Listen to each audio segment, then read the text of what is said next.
Hello, good afternoon. My name is Cynthia Elliott. I am the Vice President for the Board of Education, and I'm chairing this public hearing, contract for excellence. I'm joined by Terrence Hessler. He's the Executive Director of Budget and Compliance and Operating Efficiencies. This is a public hearing conducted by the Rochester City School District to gather input for submission to the New York State Education Department regarding the Contract for Excellence. The Contract for Excellence is based on New York State law, which requires specific school districts to develop a plan to improve academic achievement, particularly for students with the greatest educational needs. The plan is required for school districts with at least one school identified as in need, in corrective action, restructuring, or in need of improvement. Any additional state funding provided for the Contract for Excellence must be used to support continuing programs or to develop new initiatives which primarily boost the achievement of students with the greatest need, such as those in poverty, with disabilities, and English language learners. Each year, the district is required to submit a fiscal summary and narrative to the New York State Education Department to demonstrate our compliance with the Contract of Excellence requirements. The budgeted general fund expenditures are identified in the fiscal plan by school and purpose. The district counts 3 categories of instructional programs to meet our Contract for Excellence maintenance of effort. Those are time on task, English language learner programs, and district-wide programs. The district's 2021-22 plan for the Contract for Excellence, along with other details regarding comment submission, can be found on the website at www.rcsdk12.org /C4, the number 4E. And I did not introduce in the beginning of my comments our budget director, our CFO, Carlene Pierce, who's also in the room with us. So we will now welcome public comment on the 21-22 Contract for Excellence Plan. No speakers have signed up ahead of the meeting, but I will open the floor for any public comment for those who are present.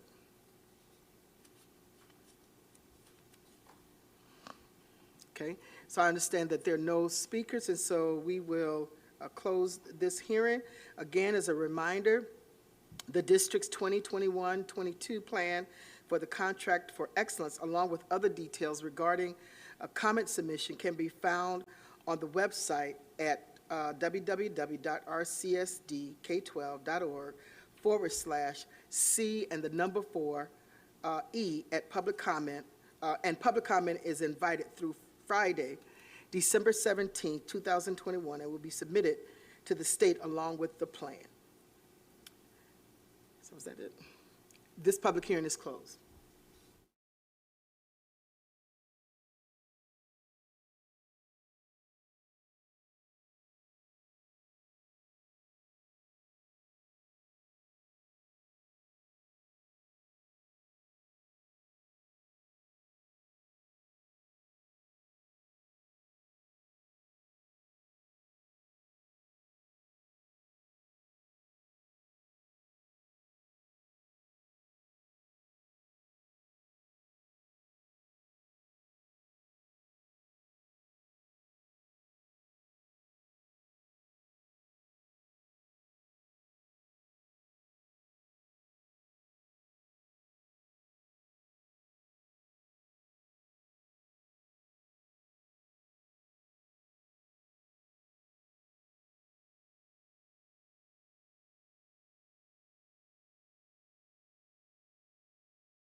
I'm calling the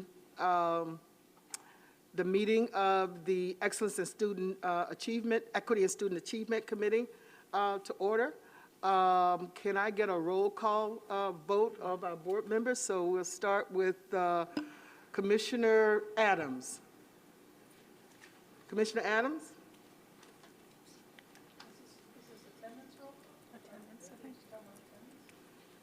Okay, there you are. Okay. Commissioner Clark? Here. President White? Here. Commissioner Malloy? You can call me president. That's it. Hey, I'm I ain't even gone yet. Next time. Y'all trying to get the title away. My goodness. Getting rid of him. Wow. And Commissioner Powell. And I'm also here. Present. All right, thank you, thank you, thank you. Just checking to see if there are any items for executive session. Do any of my colleagues need to go into executive session for any matter? All right, so no executive. I I'm just sorry, want to Commissioner ask, Powell? I see that Commissioner LeBron is here. Is she being excused or is it just absent?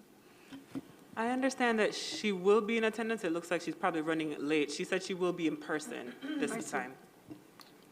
Thank you. Any speakers for tonight? I think we have one speaker, you said? Yes, we have one speaker who is joining us on Zoom. Our speaker is Kristen French, a staff member who is addressing the topic assessment and PD. Ms. French, are you with us? Yes, I am. Wonderful. Whenever you're ready, you have 3 minutes. Okay, thank you very much. Hello, I'm here to talk about a specific assessment that's inappropriate for our students to be given right now. And after reviewing our strategic plan, I realized that this stance is even more valid. So commissioners, please reflect on this question as you speak. How inappropriate is it for educators to give the LAS Links assessment to our L students right now? And hopefully after I share this information about the assessment and what is occurring in many schools across our district, you can answer that question. The assessment is very time consuming and requires ENL teachers to pause their instruction for several days and sometimes weeks to administer the test. And this is already concerning because in several schools, ENL staff are being pulled to substitute at alarming rates. For example, one ENL teacher shared that they had only seen their groups 5 times in the past 60 days due to subbing and giving assessments. And there was a student who cried every day that their ENL teacher was out of the building testing other students in another school because he thought she had left for good. Kindergarten and first grade students are supposed to be given 4 parts of the assessment, and the writing requires them to type out their responses, and the speaking portion requires them to speak into a microphone. And then this information is sent away to a company to be analyzed. So here's somewhat ENL teachers had said. When I did the practice test version as a student, I found the directions for L's to be fast and multi-stepped. It took me 2 hours to test 2 students in only one of the 4 sections. It was a huge drain from instructional time. We have no subs assigned to cover our classes while we administer. So not only are kids being pulled from class and instruction, they're missing ESL support. This year brings a lot of stress. There are social emotional issues and strains from the pandemic, and adding this assessment, and especially in December, is definitely an additional unnecessary strain for all of us.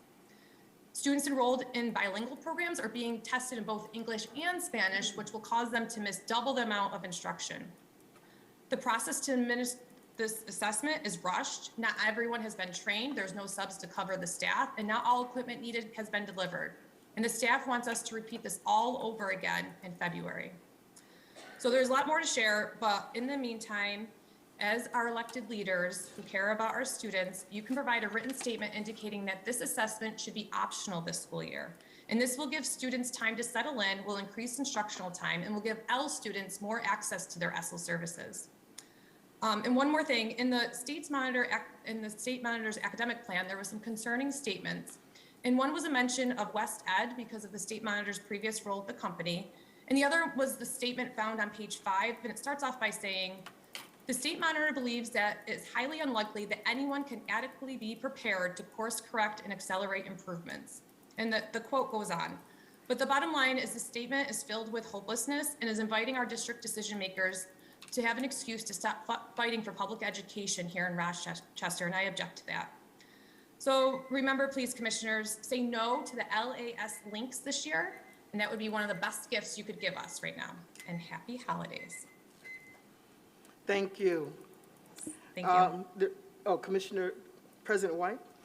Are you done? I'm sorry, I probably raised my hand too quick. Are you done with the speakers list? We only had one. Yeah, we only have the one speaker. Yes, let me just note that we also had 15 comments submitted to the record on the topics of transportation and the North Star Academy, and those are available on the website at this time.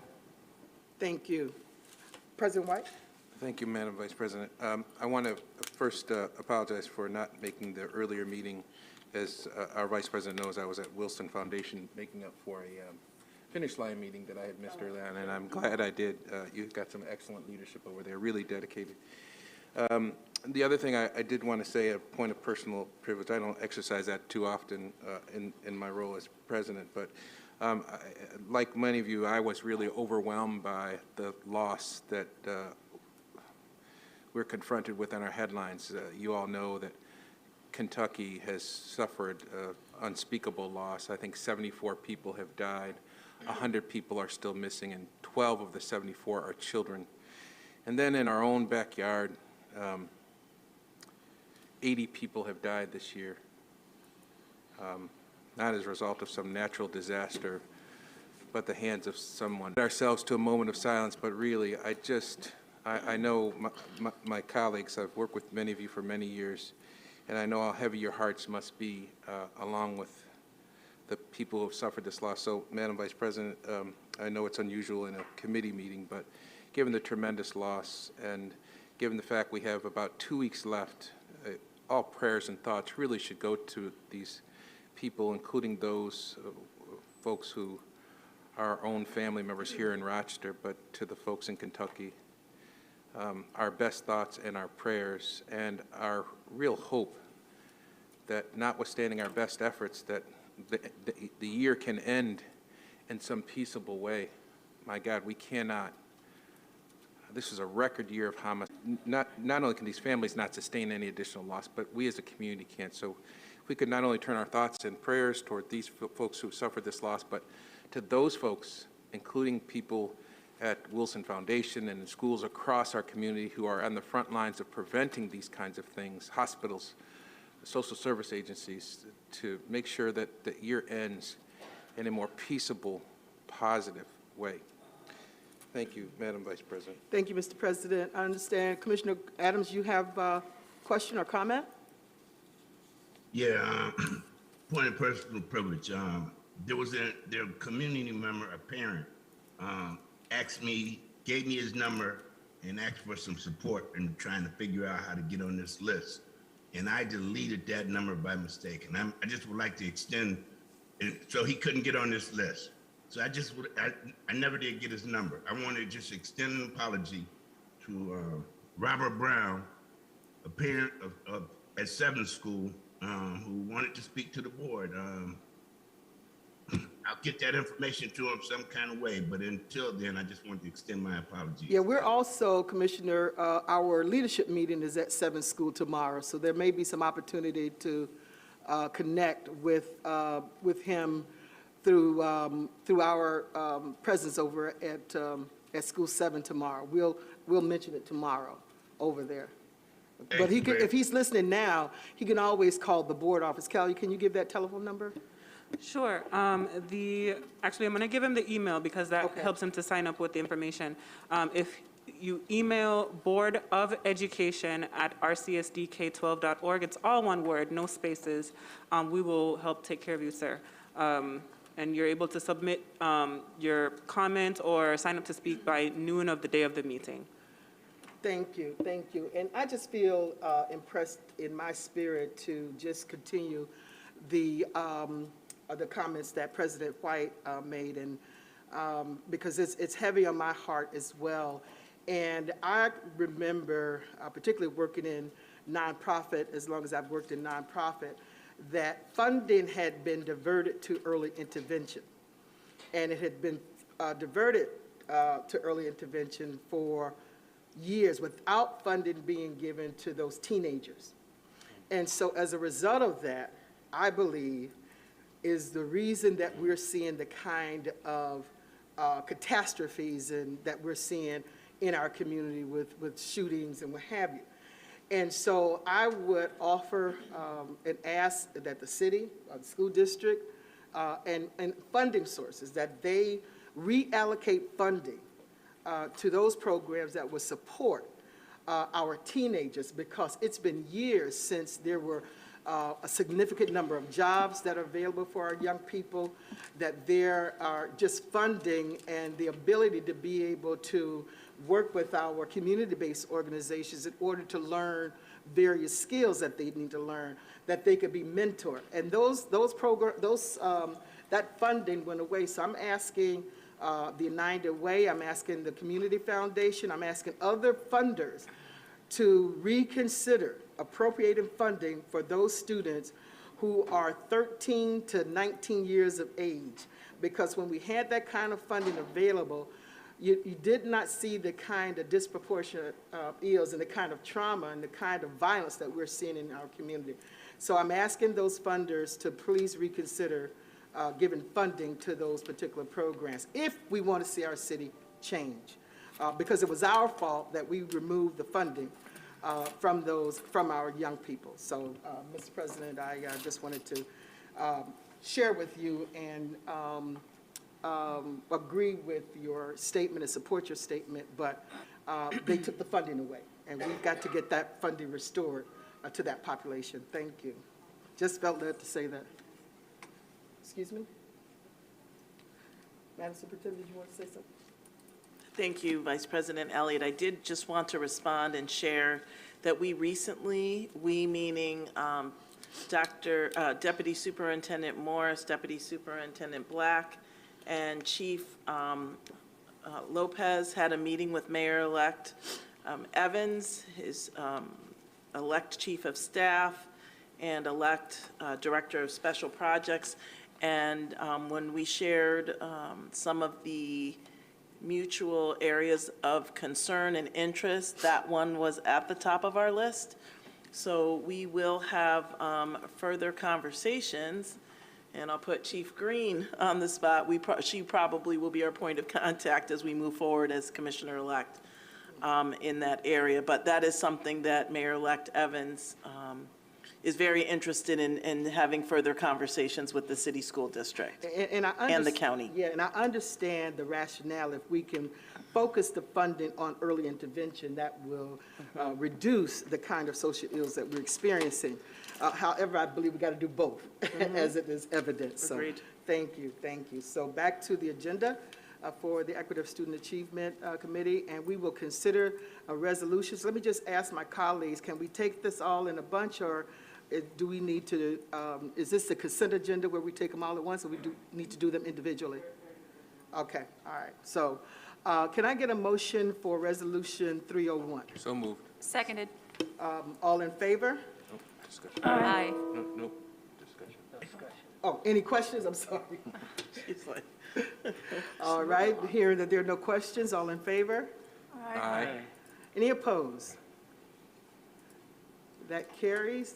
Are we going to be doing the survey? Electronic, yeah. Commissioner Adams, do you want me to take your vote manually? Yes. Okay, if you could just make sure you vocalize your response, and then I'll go ahead and take that. Your vote on that, Commissioner Adams? Aye. Aye, all right, thank you. Can I get a motion for Resolution 302? So moved. Second. Second. Any questions on Resolution 302? I do have one question, just a simple question, though. What is the SDL certification? Good evening, Vice President. SDL stands for School District Leader. It's the Turn up your volume, or is it on? Can you hear me now? Yeah. Yeah, it Okay. is. SDL stands for School District Leader. It's one of the certificates that a certified administrator would need to be a district level leader. And what does a Learning Management Systems Director do? So this is a position within IM&T, and it assists with our functions relative to ensuring the systems, software, technology, and training systems are all aligned as part of our development programs for e-learning. And so how students engage with electronic learning, and then also how staff engage with that. All right, thank you. Commissioner Malloy? Is this a new position, or do we already have this position? This was a vacant position that an individual vacated a few months ago to take a promotion. Okay, thank you. Thank you. Any other questions? All in favor of Resolution 302? Aye. Any opposed? Commissioner Adams, your vote? He said aye. Oh, said aye? Said aye. Okay. He did. All right, thank you. Can I get a motion for Resolution 303? So moved. Second? Second. Any questions on Resolution 303? I have a question. What is the SAS certification? So similarly, that is a certificate for an administrator. It's one that is grandfathered in. It stands for School Administrator Supervisor. It's a building level certificate. At some point in recent years, the state restructured, and it used to be that folks had an SAS, which I just said, and then an SDA, which was School District Administrator. They redid the certification process and the testing process so that now they issue an SDL, which we just mentioned, and then the other is an SBL, as in boy, and it stands for School Building Leader. Okay, Commissioner Malloy? Quick question just about the site coordinator. Do we not have anyone in that position currently? That position is vacant, yes. Okay, thank you. And then what is the role of the project implementation specialist? So I'm actually going to defer to Mr. Vanderwater to just speak to that question.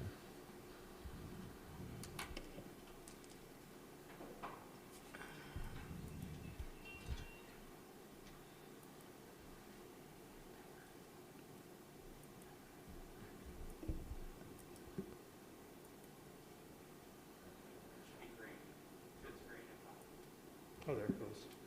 Oh. Okay, very good.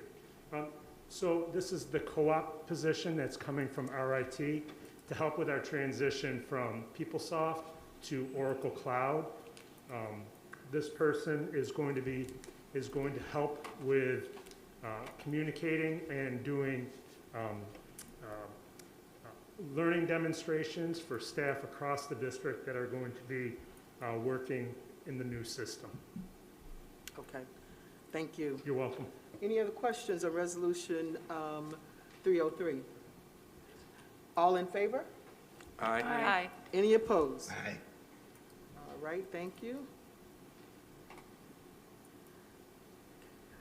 Can I get a motion for Resolution 304? So moved. Second. Second. Any questions on Resolution 304? Well, it's a brief question, but I know that we raised the minimum wage to livable wage of $15 an hour.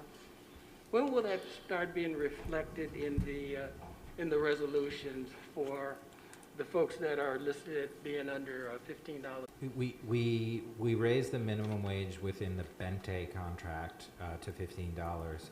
We have, I just came from negotiation sessions with RAP, which would include paraprofessionals. And I'll share that we've reached a tentative agreement with them today, and we'll share more details with you next week, but that will include raising it for them as well to $15 an hour. And that will go into effect soon after their membership and the board ratifies that. And then we would anticipate potentially that those folks would potentially receive an increase in pay in January, and they would be entitled to a retro payment back to July 1st. Great, thank you. All right, thank you. Commissioner Malloy? I was just going to ask about retro pay. Okay. Thank you. So in Resolution 3, what is the role, what is a homeschool assistant? What do they do? So the homeschool assistant liaisons between school and home to provide connections and support to families and parents on behalf of students. Liaison is the best way to describe it. to support family engagement. Okay, so has that something that we've always been doing? I think this is one of the few times that I've seen, particularly as many in one resolution, people who are in that role. And it looks like some people may have been called back or to who's been hired in that role. Can you talk a little bit about that? Or Yeah, that's a great question. We've had this position in the district for some time. Recently, however, though, because they are civil service positions, and they're competitive civil service positions, the people that were in those roles needed to test for an exam with the civil service, with the county. And so some of those folks were not successful, and we needed to hire new.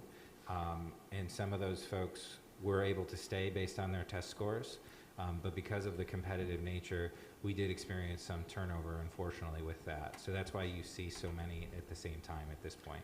so how many homeschool assistants do we have in the district? I would have to verify that for you. Okay, all right. Commissioner Malloy? I don't know if this is something that can be answered in open session, but I'm wondering, I'm looking at the different pay rates for homeschool assistants, and is it based on years of experience? Experience would come into play with that, yes. Okay, thank you. Commissioner Adams, you have a question? Yes.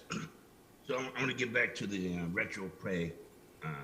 There's some folks, including myself, who thought that this solution was already resolved prior to the day. But I understand you're just saying that you were in negotiations today. And something's going to go into effect in January. I'm saying it still feels like we're dragging it out. Holidays are coming up. Is there any way that you could speed up that process? So there's a couple things. We settled contracts in July, August, and September. And then our fourth contract, which we're talking about today with RAP, which would include the paraprofessionals, that's who we were meeting with today, and that's where we were able to come to some agreement. So we will expedite that. I don't want to, it's possible, and we would assume that anyone that's below $15 an hour would be bumped up to the minimum of 15 quickly. Already, the minimum wage is going up for many of those folks January 1st, and so we just need to see if we can make the minimum wage, as long as the board ratifies that contract and the membership ratifies it, that $15 minimum wage also goes into effect in January. Any other questions? Okay, all those in favor of Resolution 304? Aye. Aye. Any opposed? All right. Vice President Elliott, I just want to go back and correct 303. When you asked about the position and what does a project implementation specialist, Chief Glenn Vanderwater's co-op position does not come up until H. So 308, 303 is the last of the four supports. This is through our ARP funds. You'll see it's a non-tenure bearing grant funded position. And that was outlined in our academic plan for supports for the chief. So I just want to make sure that's on record, that it's not the co-op position. That co-op position is further down at 308. And so just point of information and All clarity. right, so can explain that again? The project implementation specialists, each one of the four chiefs have an administrator. It's a bracket 5 position. It's grant funded, so bracket 5 allows us to move in that direction. So it's non-tenure. It's not a tenure track position, and it frees up the chiefs so they can be more involved with the principals. Remember, we had talked about that support, and they can do more of the data, some of the nuts and bolts things, and it frees the chiefs up to really provide more hands-on and direct support to the principals in the schools. And how many is This is the last one that we're hiring. There's 4. There's one for Okay. each chief. All I just want to make sure that there wasn't confusion there. The co-op comes down at 308. All right. Okay? Thanks. Any questions about what the Superintendent Maya Small just stated? All right. Thank you. So we're at resolution, is it 305 we're at now? Yes. All right. Can I get a motion for resolution 305? So moved. Any, can I get a second? Any questions or comments about resolution 305? I have a couple of comments, not to embarrass anyone, but I just want to indicate that Charisma worked for me for a number of years as the director of after-school programs, and she did an absolute outstanding job for the Urban League of Rochester. And I think we made the right decision in selecting her for this position. So, Charisma, welcome aboard. Welcome. Welcome, welcome, welcome. Well, we haven't voted on it yet, so you may be going out the door. Any other questions or comments with regard to resolution 305? All those in favor? Aye. Any opposed? Well, it looks like looks like you won't be going out the door, so. Welcome, congratulations. Can I get a motion for resolution 306? So moved. Any comments or questions regarding resolution? Oh, I'm sorry. Thank you, Mr. President. No, that's all right. Any comments or questions regarding resolution 306? No. The only question I have is that, you know, these are separate resignations from the retirement resignations that we're going to be voting on. So what are some of the reasons why people are resigning? Madam Secretary, through Chris. Yeah, so we have implemented a exit survey that when folks submit, and we're seeing consistency in just work environment. We have seen some concerns with culture, right? Things we've talked about before that get in the way, and just the challenges of working in urban education. So what are we doing to address that? Because I got a call just today with regard to what appears to be supervisory and supervisor and supervise and supervise, what is it? Supervisor and employee tension, particularly in transportation. And so, you know, I know everybody is tight under the gun, but at the same time, how do we address these issues so that we're not losing our staff, because, you know, you got supervisors that may not know the right way to engage with our staff. So I'd like to answer that, Vice President Elliott. I'm actually working right now because culture and climate is something that is challenging in our district, and COVID-19 further exacerbated it. I want to come back to the board and in January and talk about how we can move about improving that, and what systems and structures we need to put in place so that it's a through line across the district, right? And it's not just focusing on the teaching side or just the support staff side, but it also would include the board as well as our scholars. So that's en route. Thank you. Any questions regarding, any other questions for 306? No questions. All those in favor? Aye. Aye. Any opposed to resolution 306? All right, that carries. Can I get a motion for resolution 307? So moved. Second. Any questions or comments regarding resolution 307? Hearing none. All those in favor? Aye. Any opposed? Thank you, Commissioner Adams. Just wanted to acknowledge those resignations and lots of experience and significant contributions to the district, and wanted to thank all those individuals for their service, and we wish them well in retirement. Yeah, the other piece of that, Commissioner, Madam Superintendent, is that, you know, we don't want people to have retired because there's some, you know, issues within the district that they don't seem to be able to get a resolution for. Thank you. Can I get a motion for resolution 308? So moved. Can I get a second? Second.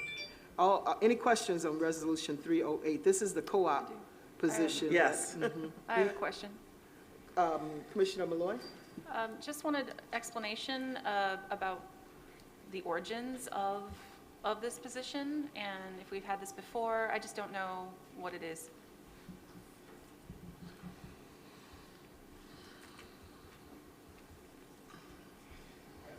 apologize for the earlier confusion. That's okay.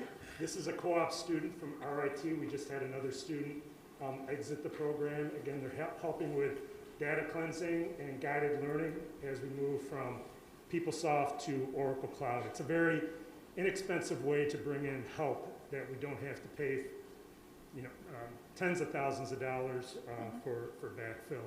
And these people are well vetted. They go through an interview process, and it's a great opportunity for them and a very affordable one for us. Fantastic, thank you. Any other questions on Resolution 308? Hearing none, all in favor? Aye. Any opposed? That motion carries unanimously. Can I get a motion for Resolution 309? So moved. Second? Second. All those, any questions on Resolution 309? And I do have some questions. Let me just pull up. I was looking at the table for this resolution, and I don't know if we can pull, is it appropriate that we pull that table up on the screen? This is the RFP reconciliation as of, I think is November 1st, 2021. It's an attachment that was.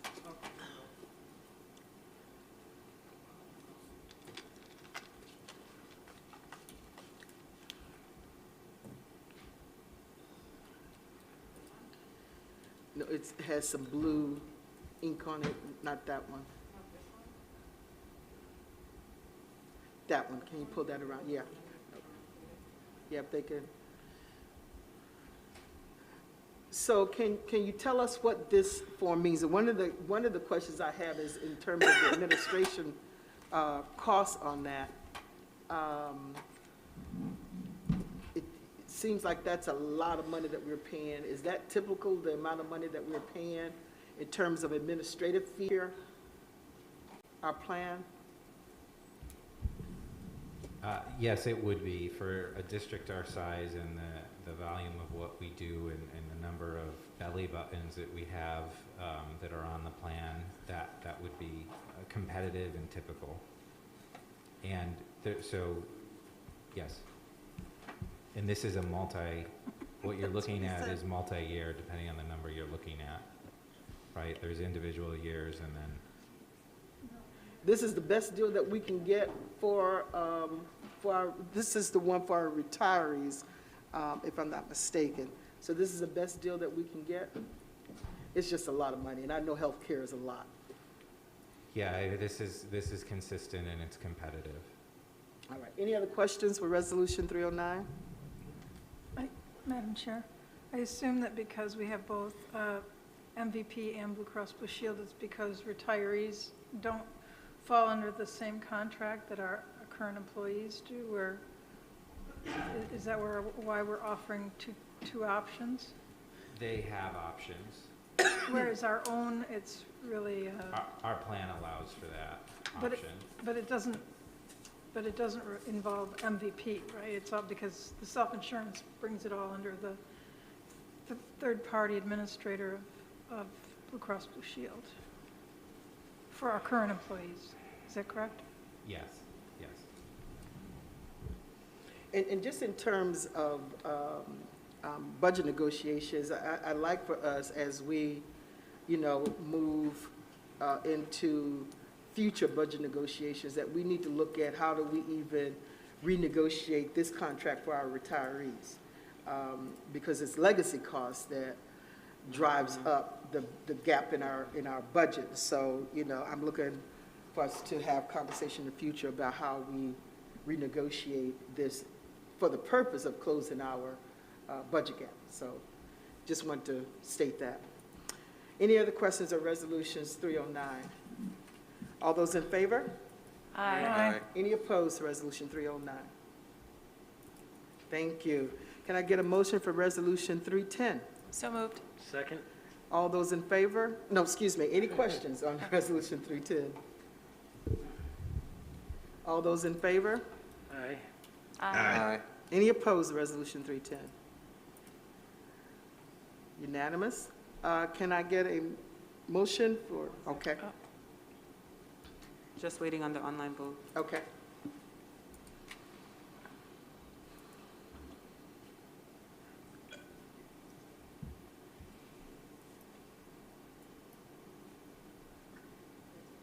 Ready? Okay, can I get a motion for Resolution 310? So moved.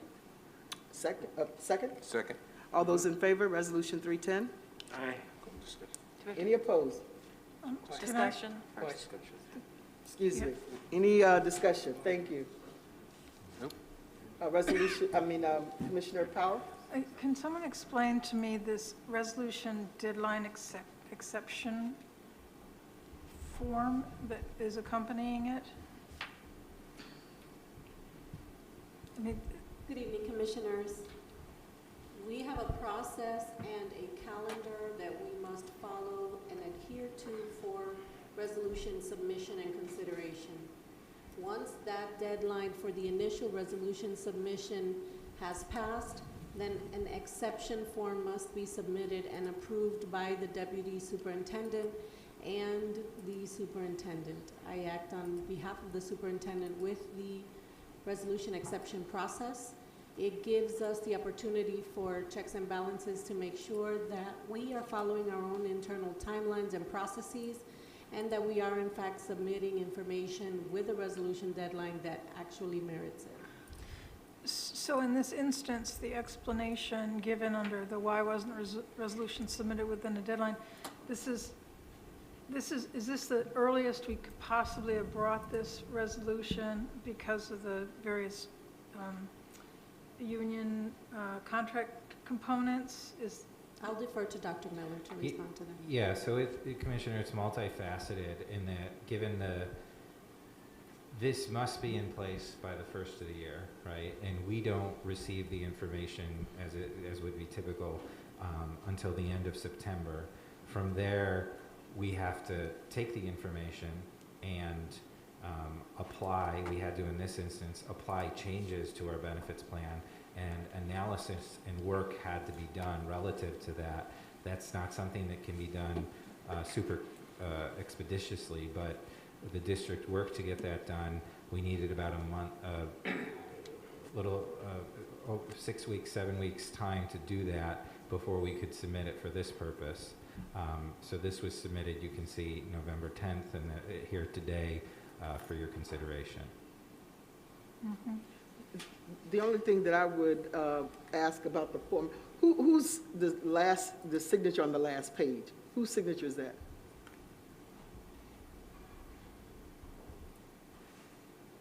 So the signatures on the last page would be mine All right. and the Deputy Superintendent's.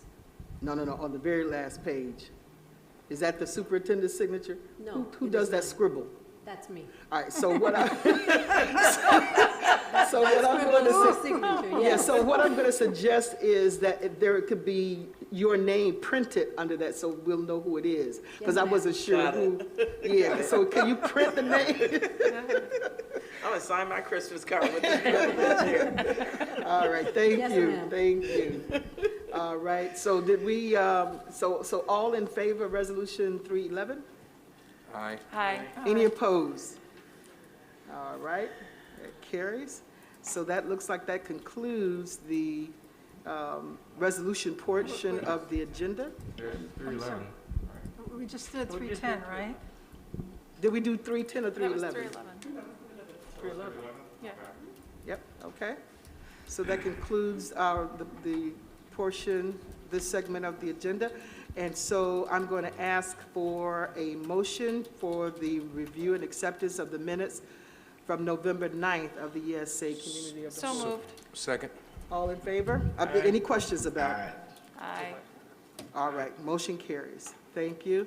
So we get down to our discussion topics, and I'm going to have the Deputy Superintendent for Teaching and Learning to present our monthly academic update on curriculum instruction, assessments, and PD, course selection process update, and cursed ARP funding utilization. As Dr. Black makes her way up, I just wanted to let you know, Dr. Morris is in the building. She is meeting with the BEC right now, conducting an online meeting with them, so she'll be up shortly. All right, thank you.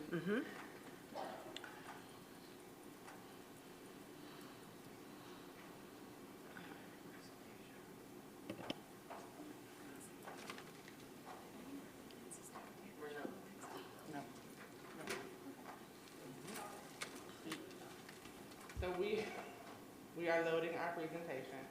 I'm trying to get my set up in case there are questions I have to use my laptop for to click into information. So if I look a little bit more busy today, so I have access to information that we need.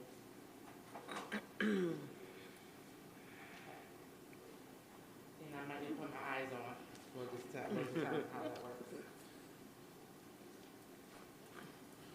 So just for framing on your agenda, you have two flowing items. You would have my regular update, and then you also have the mention of a data presentation. And so in regular updates, you'll hear the same things from me, and then you'll also hear some of our preliminary data based on what we've been doing inside of the schools.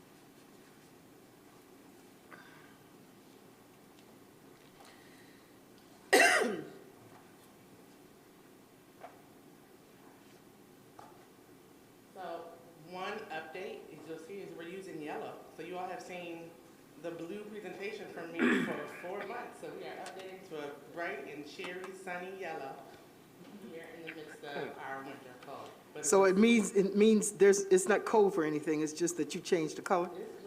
it's just yellow.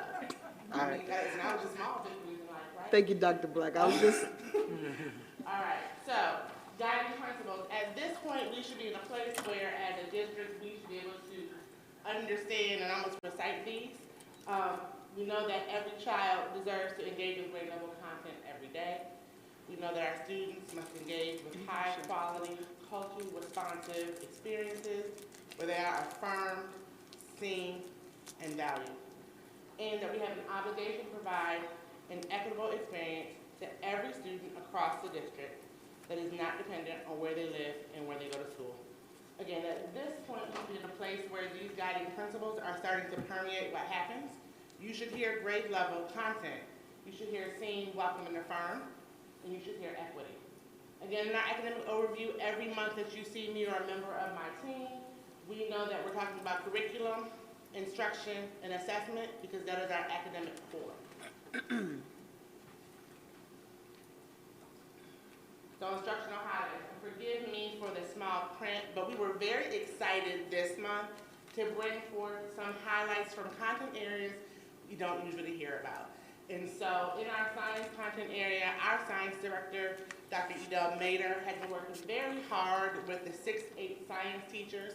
She has a science leadership cohort. They're in the process of piloting an open source, robust, rigorous curricular resource inside of classrooms, really digging into student-centered, 3-dimensional instruction, and that's really taking hold in our science 6th through 8th classrooms.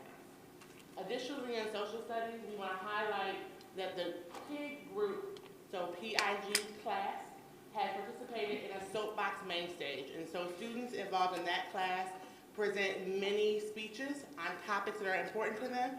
And we've had one this year, and it was very well attended, and the students did a tremendous job. We are working on getting videos of the presentations so that we can share them. And when we have our next soapbox main stage, we hope that more folks will join us. Also in the social studies department was the Latino speaker series.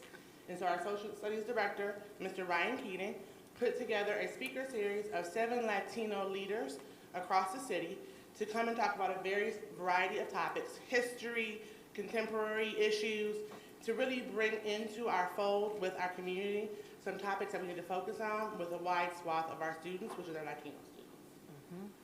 As we know, what's happening in classrooms is very, very, very important. So we are still doing classroom observations. We are still out and about. Our content directors, our school chiefs, and our principals, despite all the things that are going on, are still visiting classrooms every day. And we're looking for two really big key things, which is the culture of learning. And again, as we build context, culture of learning speaks to our kids ready to learn inside of classrooms. Is the class moving at a quick pace? Are transitions happening? Are kids attending to the behavior expectations? And then we're adding essential content. And essential content is our students learning the right things at the right time. And so as observations are happening, we're collecting data around the two big key areas, which are culture of learning and essential content. Essential content really speaks to the grade level connection that we're trying to pull out. Again, our students working on the right things at the right time, and then we'll add in the right order, in the right way. Learning targets are present in classrooms. This is my plug. Learning targets should be up in every classroom we visit, whether we're inside or not, so that both teachers and students know what they're supposed to be working on. And that learning target, if it's really, really, really good, should be able to attend to the standard, so the grade level bar that a teacher is trying to help a student master. So they're present in most cases. I'd love to say that they're present in 100% of cases, but we're still working on that. The other piece I'm going to lift up is access to grade level content. So we're hearing it, it's part of our guiding principles. It's nice to walk into classrooms to see grade level content being put in front of students, even if they're not there yet. It's not consistent in all classrooms yet. So this is my second plug to people to hear, that grade level content should be put in front of every student, irrespective of where they are showing up on that day, and that appropriate scaffolds, so the bridge between what a student knows and the bar they should reach, are being put in place every day. So as we build capacity and we do more visits, we're going to be working on how do we have teachers do scaffolds or provide scaffolds to get them from where they are to where they need to be without lowering the bar. So this is your assessment completion. So for 3 consecutive months, you've heard me stand here and say to you all, we have NWEA, we have CFA, we have iReady. You heard a teacher in her comments mention Lost Links. That is in service of our robust academic plan and assessment plan that we are putting together on the encouragement of our state monitor and under the guise that coming back from the pandemic, we have to have a good handle on what our students know and are able to do. And the only way to do that is to have a robust assessment portfolio. So this is completion data. So this is only representative of, for the students who were eligible or assigned an assessment, how many of them took that assessment and how much data did we gather from this. So you have NWEA on the top, CFA, iReady, and Lost Links. Those represent the actual assessments. And on the left-hand side, you have the content area: English language arts, Spanish language arts, and mathematics. So I'll pause there to say that we had a very improved NWEA rate. While it is not 100%, we are pleased that it's above our 80% bar that we were at last year. And so I am pleased with the fact that we were almost at 80 or over 80%. For CFA, so CFAs are the interim assessments that we provide every about 8 to 10 weeks that capture if a student actually learned the content that a teacher was offering during that time. Those were offered K through grade 12 in multiple content areas. And you'll see our completion rate in ELA was 85%, and SLA was 84%, and then mathematics in grades 1 through 8 was at 80%. Again, our bar to make sure that we have good data to work off of is 80%. So I am again pleased that we were over the 80% marker in assessing our students. iReady, which we're currently in the window. So if you remember before, we said that our assessment windows open one day and close another. We're still in the midst of this window, so this is not yet at 80% or above, but we still have some days left, so I'm confident that our community will get there.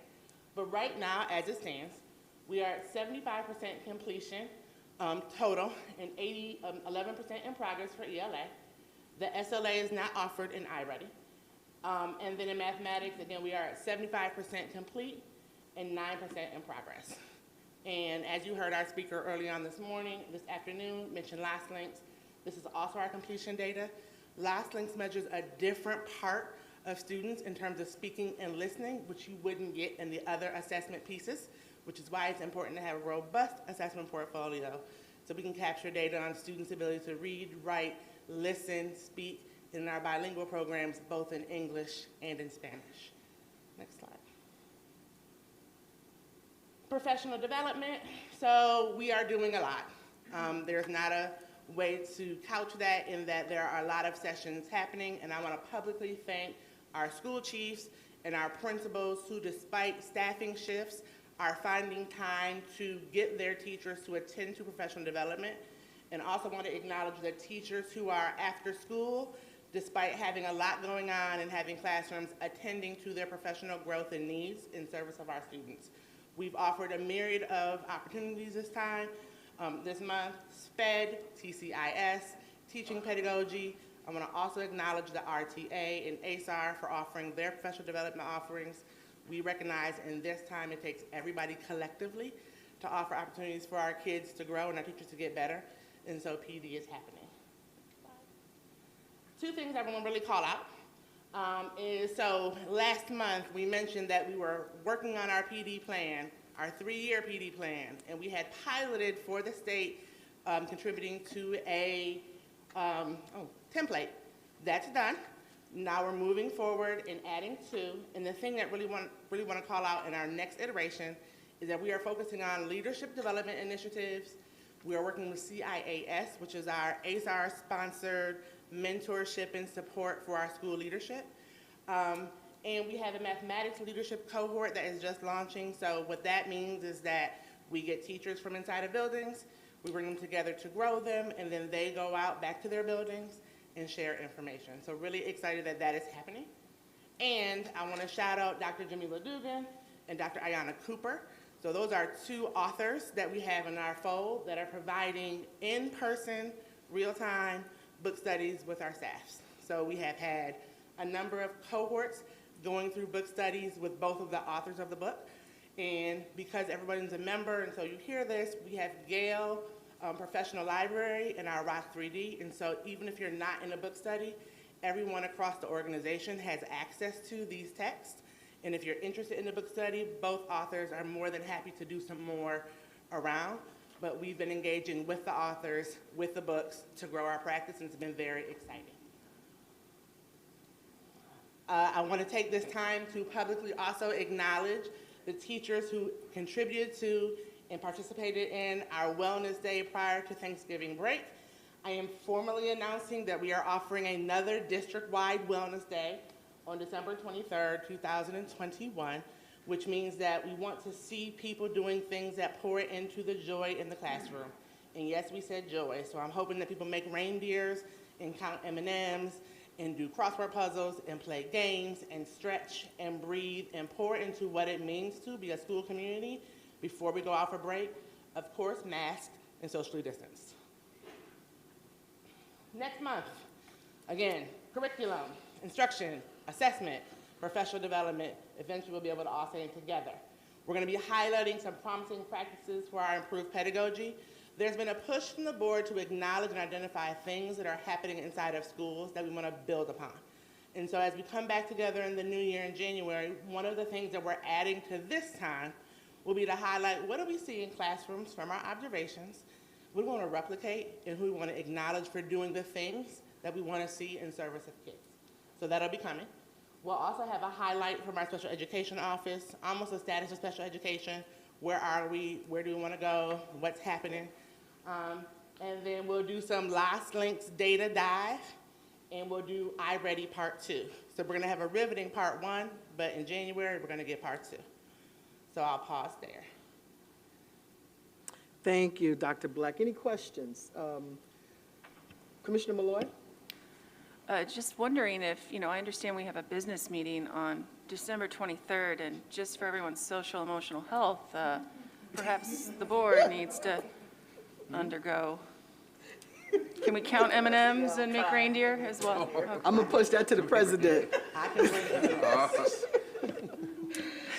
Thank you for that. That needed to have been said, Commissioner Malloy. Thank you so much. President White? No time to rest. Gonna push through this, right, Bill? Make them work hard right to the very end. I just a couple of comments, Madam Vice President. First of all, I want to thank your predecessors, actually. You commented on the chiefs, and I think it's important to give some historical context. Very brief, though. The whole chief concept began under Jean-Claude Brizard, if I recall. And it was not perfect at the beginning, but I got to tell you, it was, I see Shirley back there. I hope you don't mind me, Shirley, acknowledging you're nodding your head, because some of us have a little history here. And it wasn't perfect, but I think it was the beginning of a good way to sort of organize how we deal with the process of improvement. It has gone through a number of different variations over the years. First, I think, was done on a geographical basis, I think, if I recall. The zones were, the chiefs were assigned by geographical zone. Different superintendents have done different things with it. All of them, I think, have contributed to its evolvement and improvement.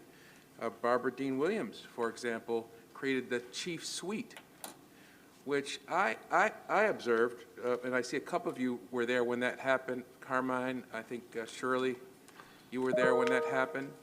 I think some people wondered about the expense associated with having facilities do that, but I think it was a brilliant idea because it got all the chiefs together and made sure they were all talking on one accord. Plus, they have this huge candy dish that is better than yours, Francine, by the way.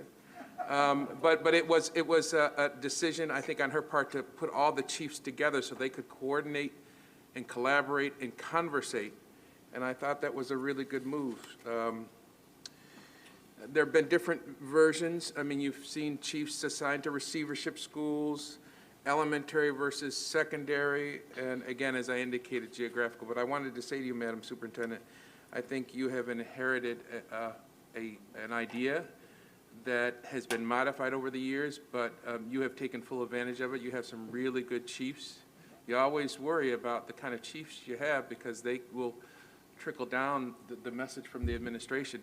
And in the last few months post-COVID or returning from COVID, I have noticed that there is in the leadership, what you call them, and I like this, I noticed you call them finish line meetings. Mm-hmm. I saw in a memo. They were not called that in the past, they were called leadership meetings, but I have noticed that in the leadership meetings, the conversation, the presentation is becoming more consistent. You're seeing the chiefs and their principals that they work with having an understanding about what is necessary to be presented. I'm also finding that in talking to, for example, I was here, I went to Wilson Foundation before I came here, and you know, it was sort of a makeup meeting for me, and the language about accountability, I call it the accountability language, was the same. The presentation was the same. She had mentioned her particular chief, but it was as if she had the same chief as the school that I had visited 2 weeks before. So that is very, very encouraging. And I can, one of my great misgivings and regrets when I leave will be that I did not see an increase in ELA and math scores. I honestly believe with this structure of leadership, the district will finally, and again, as I've said repeatedly, Dr. Black, with your leadership under the leadership of the superintendent, I believe we will begin to see that kind of improvement because there's a consistency of message. And that is very encouraging. So while I'm not giving a goodbye speech now, while I have some regrets about leaving, I am feeling very excited about, and I say to Mr. Patterson and Ms. Simmons, you are entering the district at a very good time. I think we've sort of figured what we need to do to increase the graduation rates over the years. But the real struggle has been and continues to be ELA math scores, the very foundation of how do we make sure students are ready when they get to 9th grade so that we're not scurrying at the last minute to get them across the finish line. So I just want to say to Dr. Black, of course, to the superintendent and to the chiefs, Madam Vice President, thank you, because I think you are really, don't get discouraged. I think you guys are all here, including our new board members to be. I think you're here at the right time. I don't know if people will say we've turned the corner, but we clearly know what corner we have to turn.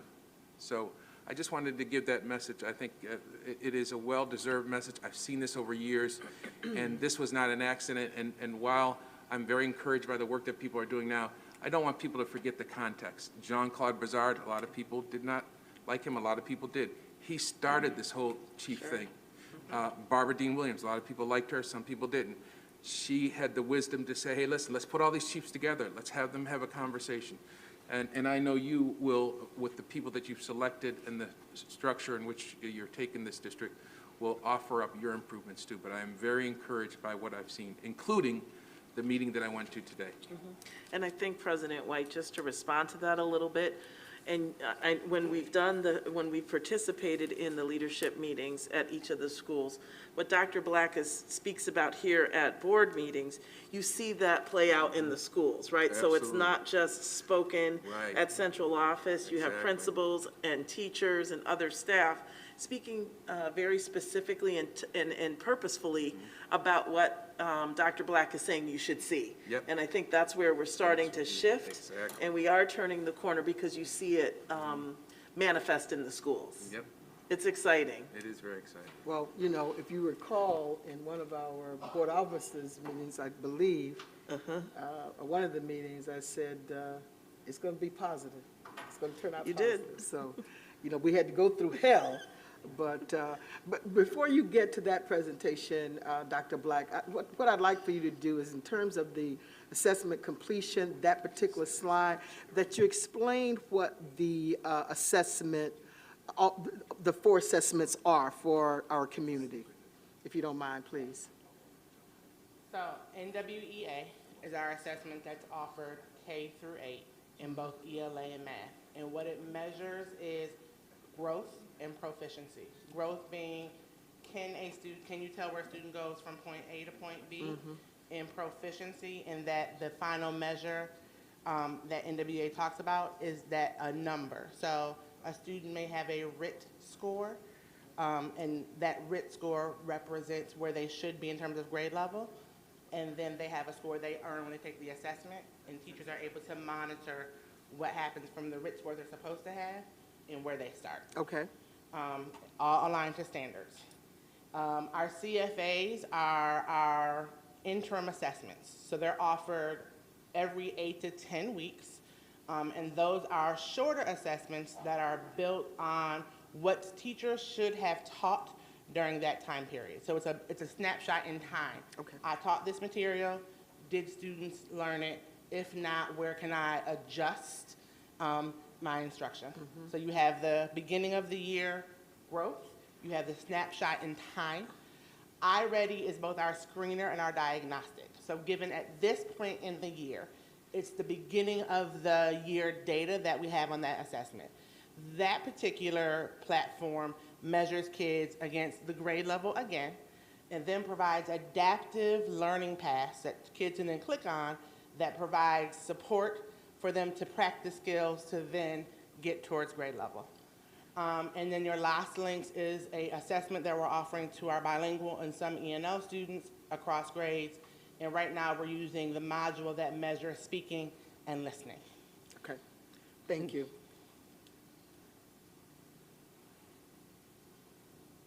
Other questions? That's it. All right. For me, any questions from my colleagues? Okay. So that may be helpful for as we dive into this information. And so as a preview, right, this is high level. As we come together, we're going to be digging deeper. And if you ask certain questions and I stop to look, it's because I'm in some of the systems where the data is kept. And I want to make sure I give you as accurate of information as possible. So I'm going to ask for forgiveness ahead of time. I have to pause and look at something. Sure. And my eyes are over there in case I need those too. All right. So our data presentation. So the reason why we are looking at data and bringing forth assessments is because we have to have information to work off of in front of them. So upon completion of having a robust data portfolio, we can think about our instructional shifts. We are confident in our ability to say what our students know and are able to do.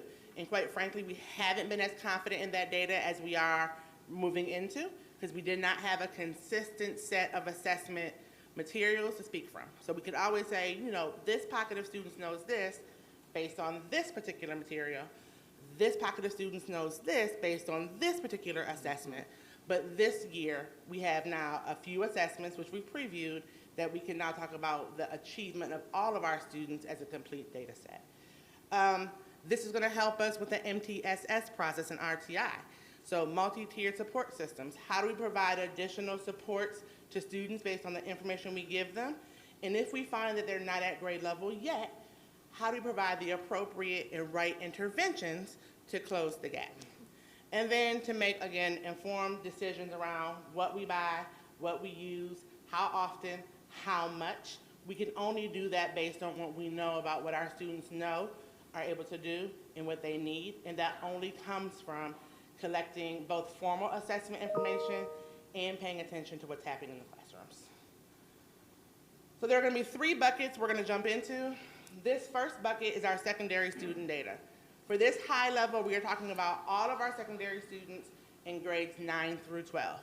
I want to caveat that right now that number says 7,092. It is very likely that I may come back to you in January and have a slightly different number that we are moving around because of attrition, because of getting more students. So while that number doesn't change drastically, I don't want anyone to latch on to 7,092 and say that's the absolute, because that number could change. But for the purposes of our conversation today, secondary student data with our marking period data behind us, our N number, magic number, is 7,092. Also as framing, it's fine. Yep.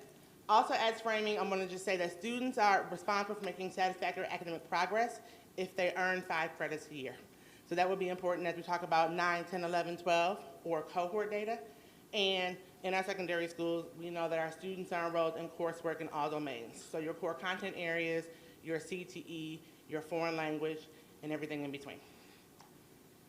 All right, so this 2 sets of graphs represent marking period course failure both by grade and by cohort. So the one piece of data that we have for all secondary students right now is their first marking period data, which is essentially the grade they've earned in class for the assignments that teachers have asked of them. It could be assignments, coursework, quizzes, homework, the total grade that a student has earned in a classroom. And so what you see here is the breakdown of the amount of students who have failed a course by grade or failed a course by cohort. So I'm going to stop here and just let you take a minute to look at it, because I see you pausing. Can I, for clarification? Sure. Commissioner Powell? A 9th grader could be in any one of these cohorts? So 9th grade refers to a collection of students that have 0 to 5 credits. Regardless of how long, how many times they've been a 9th grader? So that when we say 9th grade, that in this context, it refers to students who have 0 to 5 credits earned. When we say cohort, that represents the entering cohort and the graduating cohort from when they are first entering to 4 years out. And so it's important for us to start to cut our data in this way, because we have students who have been with us for a little bit longer of time, haven't gotten the requisite amount of credits, and so sit in our data sets in a couple of different ways. And for us to understand what to do, we got to see kids that are making satisfactory academic progress and students that are not, and what we do to respond to that. That's a great question, though, Commissioner Powell. Thank you for just putting that out there, because I think, because previously we didn't talk in cohorts, right? We said 9th, 10th, 11th, and as Dr. Black explained, it's based on the number of credits that a scholar has earned. So this way you can see not only by credit accumulation, but then the cohort by which we get measured by from the state, the New York State Department of Education. So I just wanted to uplift that. That's important to point out, because not everyone knows that. And maybe just even, Dr. Black, definition, we might even, in this presentation, since we're posting it, we might even want to just annotate that for people who are looking back to see, so they understand that, because unless they're privy to this conversation or know it, it just might be helpful. Thanks. Thank you. What this particular graph shows us is that our first-time ninth graders / our cohort 21 students have a significant more amount of course failures than other students inside of our secondary schools. So let me say it now, and we are not in the place of hiding the data. We have to know the data in order to respond to the data. Right. And so this particular cut right now shows that marking period 1, we have some students who have failed courses, and the students who failed more courses, unfortunately, at this point, are cohort 21 students or our first-time ninth graders. So what's important to add to that, though, is that the chiefs are working with the principals on online credit recovery. Oh, were you going there? So let me be quiet, sorry. Yep, Commissioner Malloy? Thanks. I wanted to say, too, that if we were to compare this data, though, with national trends right now due to COVID, we'd probably see something very similar. I know it's similar in my own school district, so that's true of a lot of the ninth grade cohorts across the nation and countywide as well. I think the other thing to lift up about that cohort in this particular year is that we know that in order to be successful in ninth grade, a student has to earn 5 credits. If they earn 5 credits at the end of a ninth grade year, they are much more likely to graduate on time. And so it's particularly telling for us as a district that has this amount of students in the ninth grade who are currently not passing their course. Granted, it's the first semester of their first year of high school, so let's frame that. But we know we have to put some really deliberate efforts there because their trajectory is kind of built on if they come out with 5 credits, we are much more likely to capture them 4 years out when they graduate. President White? Yeah, you're right. This data would make folks be a bit concerned, but actually, you know, my mantra has always been what gets measured gets done, and we weren't measuring a lot of this stuff. And so I do see a silver lining in this, and I really appreciate the transparency, but above and beyond the transparency, the fact that you guys are measuring a critical data point or critical point in these students' lives so that you can figure out, okay, you know, sort of danger, Will Robinson, here's the problem. And now that we've measured it, now that we've identified it, the next question, of course, is going to be, what are you going to do?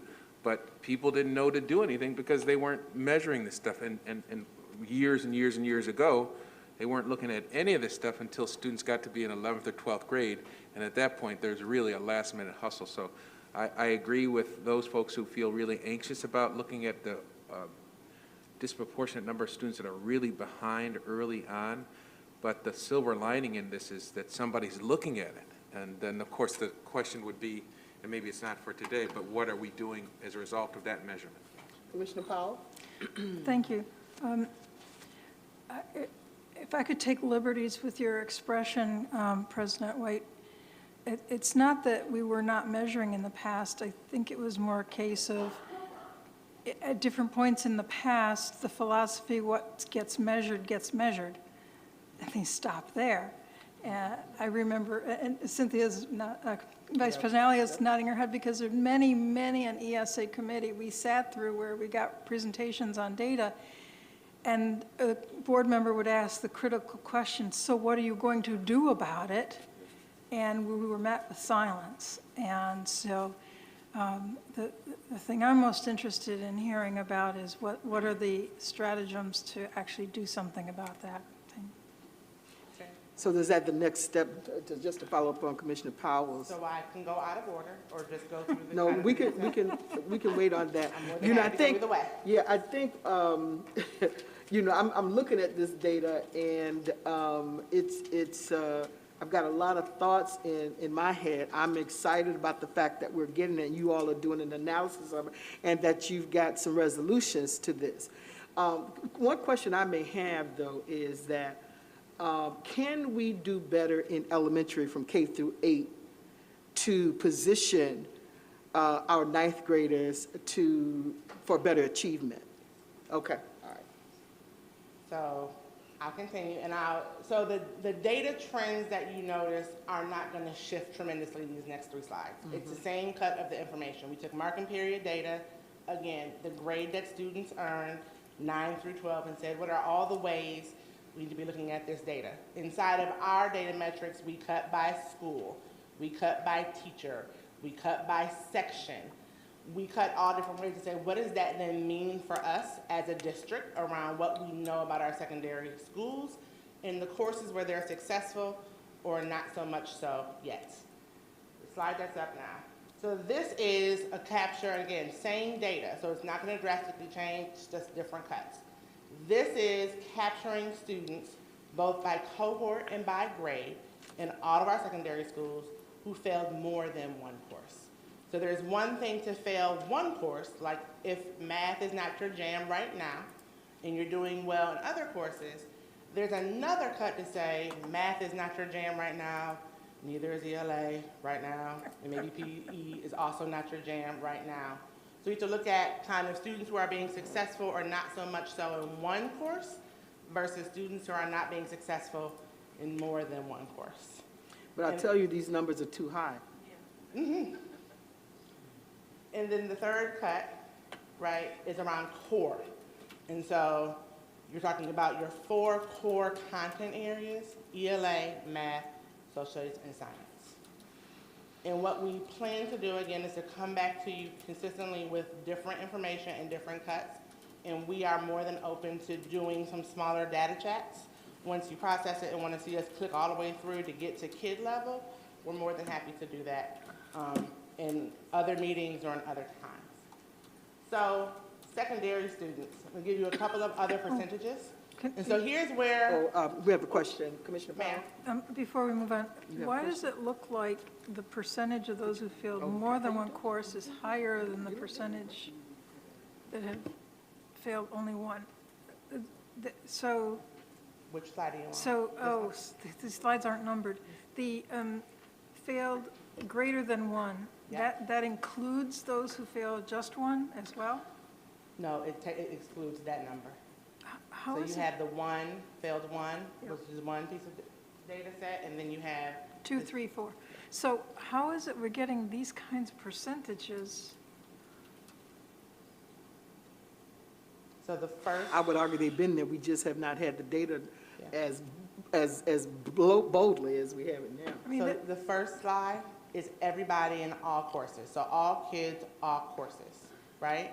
Your second slide is now courses and who's failed more than one. So now you're whittling down. And then the third is courses and who's failed the core content. So it's high, medium, low cut. The one that is probably the most important to pay attention to right now is the third colored slide, which is the next one. Marisol? So we are in fact facing a situation where more than half of our students are failing in the first marking period of their ninth grade year. We have a significant amount of students who are currently not successful in the first marking period. Yes. Framing, our students who are currently in ninth grade right now, they're in their first year of high school after a year of the pandemic. Right. Our students who are juniors and seniors, many of them haven't had the cursory opportunities to be inside of schools since their freshman year. And I remember who I was in my freshman year. I was a very different version of self in my senior year, and I did not have the pandemic to react to. And so I think I am actually right now in a place where our team is puzzled about the data, but we're not scared yet, because I think there are some plans to respond to what it is that we're seeing and some urgency around some of the resolutions that have come forth around twilight school, night school, Saturday school, day school, morning school, OCR. So there are a lot of opportunities that we're putting forth to give students access to content outside of and in addition to the regular school day to hopefully respond to this data in a way that feels positive. And Commissioner. Commissioner Malloy? So just to clarify, I want to make sure I fully understand this. So the first slide of student data for marking period 1, course failures by grade.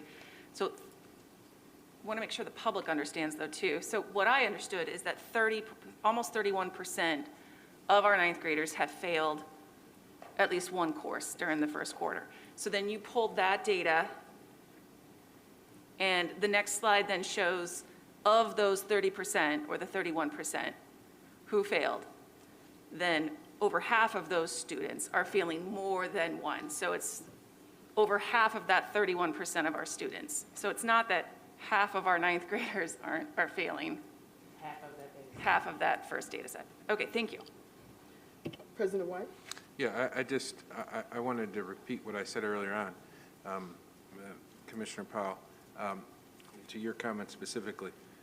This was never being measured like this before, not like this. What we were, in best case scenario, what we got, and East did this a lot, they looked at the end of the ninth graders, ninth grade, and they would say, do they have one Regents exam and 5 credits? And they might have been even doing something a little bit more than that. This district has never measured in this kind of what I would call real-time detail, where a child was at a particular time to offer up remedial services. So often it was at the end of the term where they would say, oh, well, even in ninth grade, you thought you were doing something really advanced if you started looking at a kid in ninth or eighth grade and how many credits did he have. But this is different. This is looking at mid-year, where's the kid in terms of credit accumulation? Where are they in terms of, not credit accumulation, in terms of passing the courses? So I just think this is, while it looks pretty bad, the fact that we're measuring it in a timely way such to offer remedial intervention, whatever that's going to be in the subsequent slides, and I know you're trying to get to that, we should look at this as very positive news, because in my tenure on this board, I have never seen this kind of real-time assessment that offers up real opportunities to intervene in a child's academic life before the end of the academic year. So I, just to follow up on that, and because I had agreed with what Commissioner Powell said, a lot of the data that we received was raw data. You know, my response always is that we need, you know, from the district, we need the professional expertise like Dr. Black is giving now. We never got that. And so from our perspective, we weren't able to do the kind of advocacy work that we needed to do because, you know, I can take what Dr. Black is saying now and how Amy synthesized it, and we could take it and we can advocate for it. We weren't able to do that before in that matter. So to Commissioner Powell's point, she's right in that it was just raw data, but to your point, it was not as clean as this where we can take it and deliver it ourselves as policymakers. Commissioner LeBron? Yeah, thank you, and apologize for being late. I personally, though, would like to actually see, instead of percentages, or in a company to percentages, and I've said this before to other administration and presentations, the raw data, I would like to see the numbers and what that means and what 21%, for example, of 10th grade means in this context and where is it being measured. And then I also actually would like to see the breakdown of where these students are coming from which schools, and whose data you're, you know, counting here and reporting, and if you're including East, not including East students. I'm curious to see where these students are coming from, especially as we start having conversations about changes to secondary schools. I would just like to understand where these students are coming from. So we can have that as a part of next month's agenda for ESA? Yes. That work? Okay, thank you. Any other questions, Commissioner LeBron? Commissioner Adams, you have any questions? Okay. All right, thank you. All right, so this is a little bit more high level as well. So this takes into consideration who's actually passing. So right, I give you the other news and says, here's where we are in terms of who's not currently passing marking period 1 yet, and that yet is a very important part of the conversation. So now thinking about, in terms of our coursework and our 4 core content areas, including physical education, what's also happening. Again, that in numbers, there's 7,092 students. This says, okay, so 73.2% of our students are obtaining a passing grade in their ELA coursework. And so this takes into consideration both your ELA coursework, all of its credit bearing, some of its regents, some of it's not. And so this is that collection of information. So this to me is promising because now we have students who are demonstrating a passing grade in a course in a secondary classroom, which sounds like a low bar, but it's a bar that we have to start from and then move to.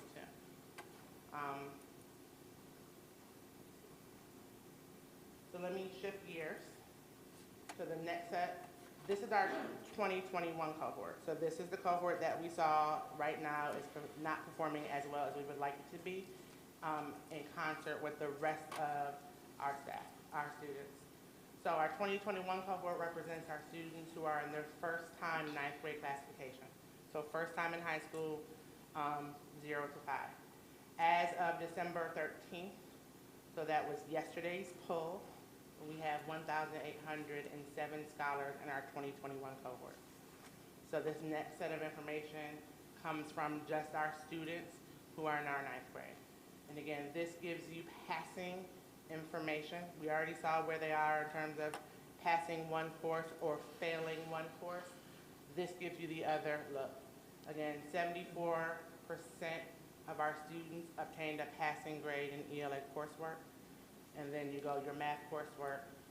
In the third bullet, which is your science, this represents your regents courses. So now you're looking at your environmental science, your earth science, and your living environment. And then 68% in the social studies represents your complete swath of social studies work. This is for 9th graders? This is for your 9th grade. Okay. And so the thing that was an area of wonder for me as we poured through the team is how could you have that amount of passing and that amount of failure? Well, a kid has an opportunity to pass or fail 9 courses, 7 courses, 5 courses in a day, and you got to collapse all that data together and then pull it apart to see what you do across courses, what you do across sections. And so we're in the place of looking at our data to go, what's happening at a school, what's happening at a teacher, what's happening at a course, what's happening at a section. So a teacher can teach 5 versions of Algebra 1, right? And then something could be happening in this version that's not happening in the other 4. And so this data may look different than this data. And we're trying to cut in all the ways to figure out what's the specific interventions that we want to offer. So I'll pause there in case there are questions. Yeah, I just, again, want to just, and I'll come to you in a minute, Commissioner Malloy, I just want to echo what the President has said. This is great stuff, and I think it will help our schools because, you know, where I've been, you know, critical in the past of the classrooms, if they don't have the data, they can't do the kind of work that they're supposed to do in part. You know, part of it is you just need to teach, but the other piece is that you got to understand where you are in the classroom in order to be able to be effective as well. So, you know, it goes hand in hand if you have the data. Earlier, I'd love to see, with these percentages, would love to see it broken down by school and program. Thanks. Okay, Commissioner LeBron? Yeah, I just want to uplift, though, because I have gone to schools where principals are leading, and they do know this data from like a classroom level, you know, classroom to classroom, what's happening in their school. And I brought this up before with my principal from School 7, like the amount of data that he knows on each and every single student is amazing. And, you know, knowing all of these systems where he can go in at any point and look at where students are at and like interventions and also measure the growth from year to year. So although I appreciate this, I don't want to minimize that there have been administrators in the district who know this data. I have also seen the other side where we have had chiefs not provide that level of support or training to their principals who then didn't understand how to look at this data or pull it up, and they had that kind of gap as a leader, which is unfortunate. And I say the chief because that's who, you know, they report up to and they get that support. So I don't want to, I want to say thank you, but I also want to say thank you to the administrators who have been doing this work, because I have gone to school. Sandra was another principal, you know, when she was at Monroe. This is how she was leading her meetings. We can tell how many kids were about to graduate, how many kids still needed interventions, what specifically the teachers were doing to provide those interventions to make sure that those kids were going to get to the finish crossing line for graduation. So I just want to uplift that there have been administrators and principals that have been here and currently still exist that do this level of data analysis for their kids and their schools and their teams. Thank you. So thank you for that, and I want to echo that as well, and that all of our schools get data trackers, they're pouring in, your chiefs have data meetings, we have a district-wide data protocol that we're starting to use to look at our data comprehensively. So I would be remiss to say that I'm the only one doing it. I'm not. There's a team central office, and there are teams at schools, and we're doing this work collectively. So I appreciate the uplift, and I want to just affirm that is indeed true. So the overall outlook, you all asked me, so Dr. Black, what y'all gonna do? Well, here's the thing. Let's just name at the front that we have a tremendous amount of unfinished learning to attend to. Like, we can't hide it. We can't skirt the issue. We have a lot of work to do in service of our students, getting the material and the experiences that we want for them so that when they transition well. So I'm just gonna acknowledge that, pick it up, grab it. It is what it is. We are where we are. Our secondary schools individually are responding to what they know about their students. And so already you've seen resolutions for high volume tutoring, which is how do we give kids multiple at-bats with content, with qualified individuals to learn or relearn or learn for the first time or remember the material, right? We have during the day, in the morning, we are running academies after school immediate. We are running academies during holiday breaks. We are running academies on Saturdays.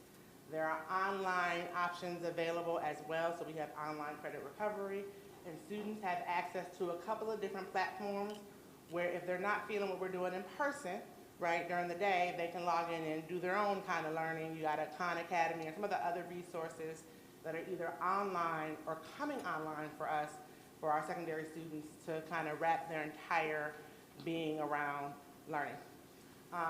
And then we're excited because we are bringing forth a Twilight program in February. So we're gonna pilot with a small group of students. How do we give the kind of academic experience at off hours to see what we're able to recover in terms of student interest and engagement, and then if it goes well, or when it goes well, what we can replicate and scale up around. So we were challenged very early on to think about the other ways in which we capture our secondary kids and do something a bit different to get different. So I'm excited to be able to kind of preview that Twilight Academy is coming, and then come February, probably March, give an update on what's happening in that space. So there's an all hands on deck happening across our secondary schools. Our principals and their leadership teams have a huge lift to recapture our babies who just need to have things more and additional to reach the finish line. Commissioner Malloy? I get so engrossed into the presentation that I forget that I'm supposed to be acknowledging. My apologies. Yeah, no, it's all good. Dr. Black, for the Twilight program that you were mentioning, I know we'll get more information, but do we have any idea how many students might be taking advantage of that? Right now, we're at a small pilot group of about 160 kids. Okay. But we want to start small. We have some lessons learned from our summer programming. I don't want to go too big, too fast. We want to make sure that we calibrate. I believe that our plan is to offer about 8 courses and enroll them to capacity to see what we get. Okay. It does ask for teachers who are already doing a long day to do some more. And so there's all the calibrations that we have to kind of bring in, but about 150 kids, give or take. And are they from across all of our schools then? They'll be from across our schools. And how were those students identified? So we have not identified the students yet. We've identified the seats. As we pour into our different data pieces, figure out what our attendance also says, what our students' availability, because we're in off hours, and so you have considerations of family and children and responsibilities that you may or may not have during the day. So I don't want to be facetious, but very carefully, very delicately, which is why we're doing a small group first. Okay, great, thank you. All right, so that is your secondary data. Hang on, we're not done yet. So now we're going to iReady.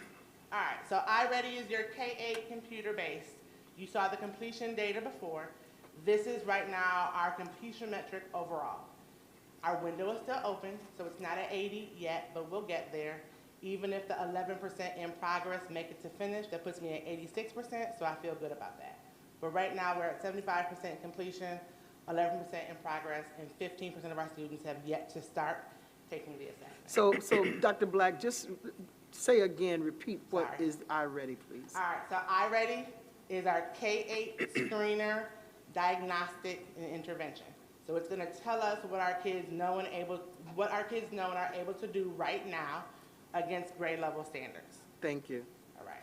And right now, this data right here just shows you how many kids took it and how many kids haven't yet. This is what this is. It's completion data. Vice President, thank you so much for asking that question. Sorry to interrupt, because I'm not ready to understand at this time. Commissioner Malloy's got jokes tonight. This next piece of information, because it's colorful, will give us a visual of life that the previous secondary data did not. All right, so what this says to you is when a student takes the screener, they take it a given amount of time, about 45 minutes, give or take. A lot of teachers, depending on how they have scheduled, may take shorter, may take longer. But when a student has completed the assessment, the system generates a report for us. And it tells us if a student is at grade level or above, almost there, or currently really far away. This data tells us that we have a wide swath, but we have a good amount of kids in K-8 that are at least 2 to 3 grade levels below where they should be at this time. So I'm going to sit and let you process this for a minute. This is our iReady ELA information. So this is your reading information. When you look at reading information, you will see that phonological awareness is our highest. And what phonological awareness is in terms of ELA is the building blocks for all of the other reading. Can a student recognize a word? Can they rhyme a word? Can they hear that a word sounds the same? Can they segment, right? And so you will see that in that space, we have a lot of students that are at or above grade level for that particular domain. But if you look on the bottom and you look at comprehension of literature and comprehension of informational text, and comprehension is, can you read something and then understand what it says? We are way far away. And so we have very good letter namers and word callers. That needs to translate to, can you do that, read and understand and make meaning of it? And you'll see that the bars are literally going the opposite way when you break it up in the domains. So what are we doing, Dr. Black, in order to support our students to understand, to be able to comprehend? So the thing that will sound cliche is that's your grade level content and access. The way in which you build comprehension, the way in which you make meaning of text is frequent engagements with text at or above grade level with the appropriate or the right things to help you understand what you're reading. And so during our K-6 literacy, you remember we've said My View, where our My View reading program provides a backdrop to be able to provide literature reading instruction. And then teachers also weave in their best practices to ensure that kids have access to text, and then helps them to think about what good readers do. So as adults, we're fluent readers in most respects, and so we do things with automaticity, whereas in classrooms, teachers have to show and guide students how to do that kind of reading behavior thinking in order to then demonstrate they can read the books that are put in front of them well and understand them. So there's one thing to word call. I can call the words out. It's another thing to understand what I actually am reading, and our understanding of what we're reading is a place where we have a lot of room to grow. And I'll just ask this question. With regard to the reading material, my concern is the reading material may not be the reading material that they need from their own worldview. And in order to connect, and then in order to be able to increase comprehension, what are we doing about that? So as part of our My View program, we actually are attending to the grade level text inside of My View, and we've gotten a lot of feedback that a lot of those stories are not culturally responsive. And so teachers, when they are attending to the standards, so the bar and the skill, have the ability to pull in different texts that are more culturally responsive. As part of our stimulus funds, one of the things that we did add into that is adding to the libraries, to make our libraries and our supplemental resources that kids have access to be more diverse. That is actually a call out as part of our ARP planning, to diversify our literature selections in a way that our reading program does not at this moment. Okay. Commissioner LeBron? So just looking at this slide right here, Yep. just a couple of questions. So totaling the red with the black bars, the red without the bars, and then the yellow, which is actually still below grade level, that's 90% of our students are all below grade level. That's what that's reading. I mean, it looks nice, it looks pretty with the yellow. The yellow almost looks positive, but 90% of our students are below grade level. 1, 2, or 3 grades or more. That's what this is saying. But then at the top, it says students assessed. It was only 11,048 out of 14,969. So what happened to the 3,921 students? Like, were they not assessed, or? I know it's really tiny. It's right under overall Yes, placement, yeah. students assessed total. It's a really tiny number. Yeah. So it's our difference between our completion and our in progress and not tested yet. And so when we come back in iReady Part 2, which is in January, the completion metric should be different. Based on what we've poured into our data thus far, don't anticipate that these bars will change much more than where we are. We have a significant amount of growth that we need to attend to.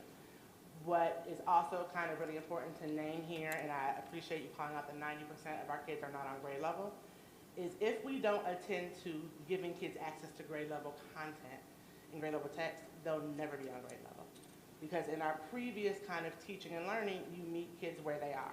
So if you're a first grade student, if you're a fourth grade student in body, but you're reading on a first grade level, in historical context, you would give them first grade reading and go, okay, I'll support you in first grade reading skills, and then as you grow, I'll grow with you. But you're in fourth grade. And so if I grow at an average year's amount of a year, if I'm a fourth grade student reading on a first grade level and I make a year's growth, I go fifth grade, second grade, sixth grade, third grade.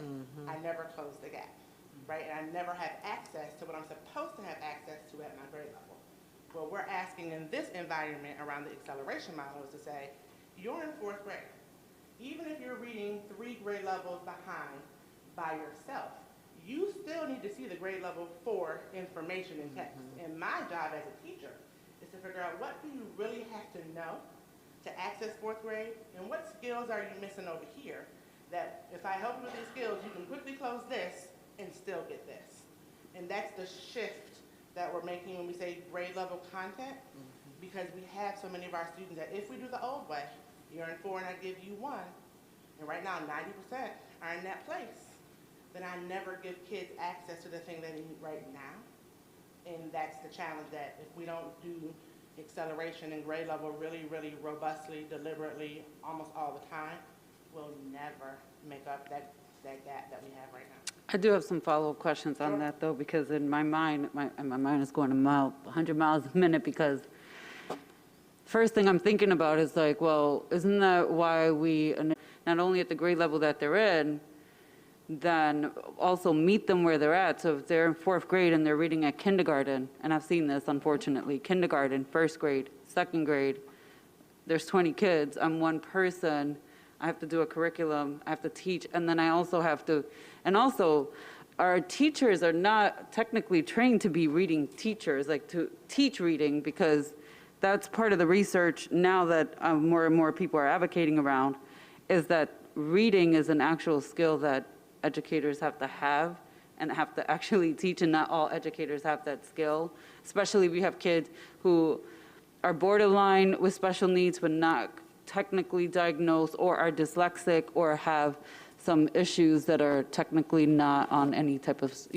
diagnosable, but they're borderline. So you're dealing with that environment plus trauma, plus all the dynamics that our kids are walking into.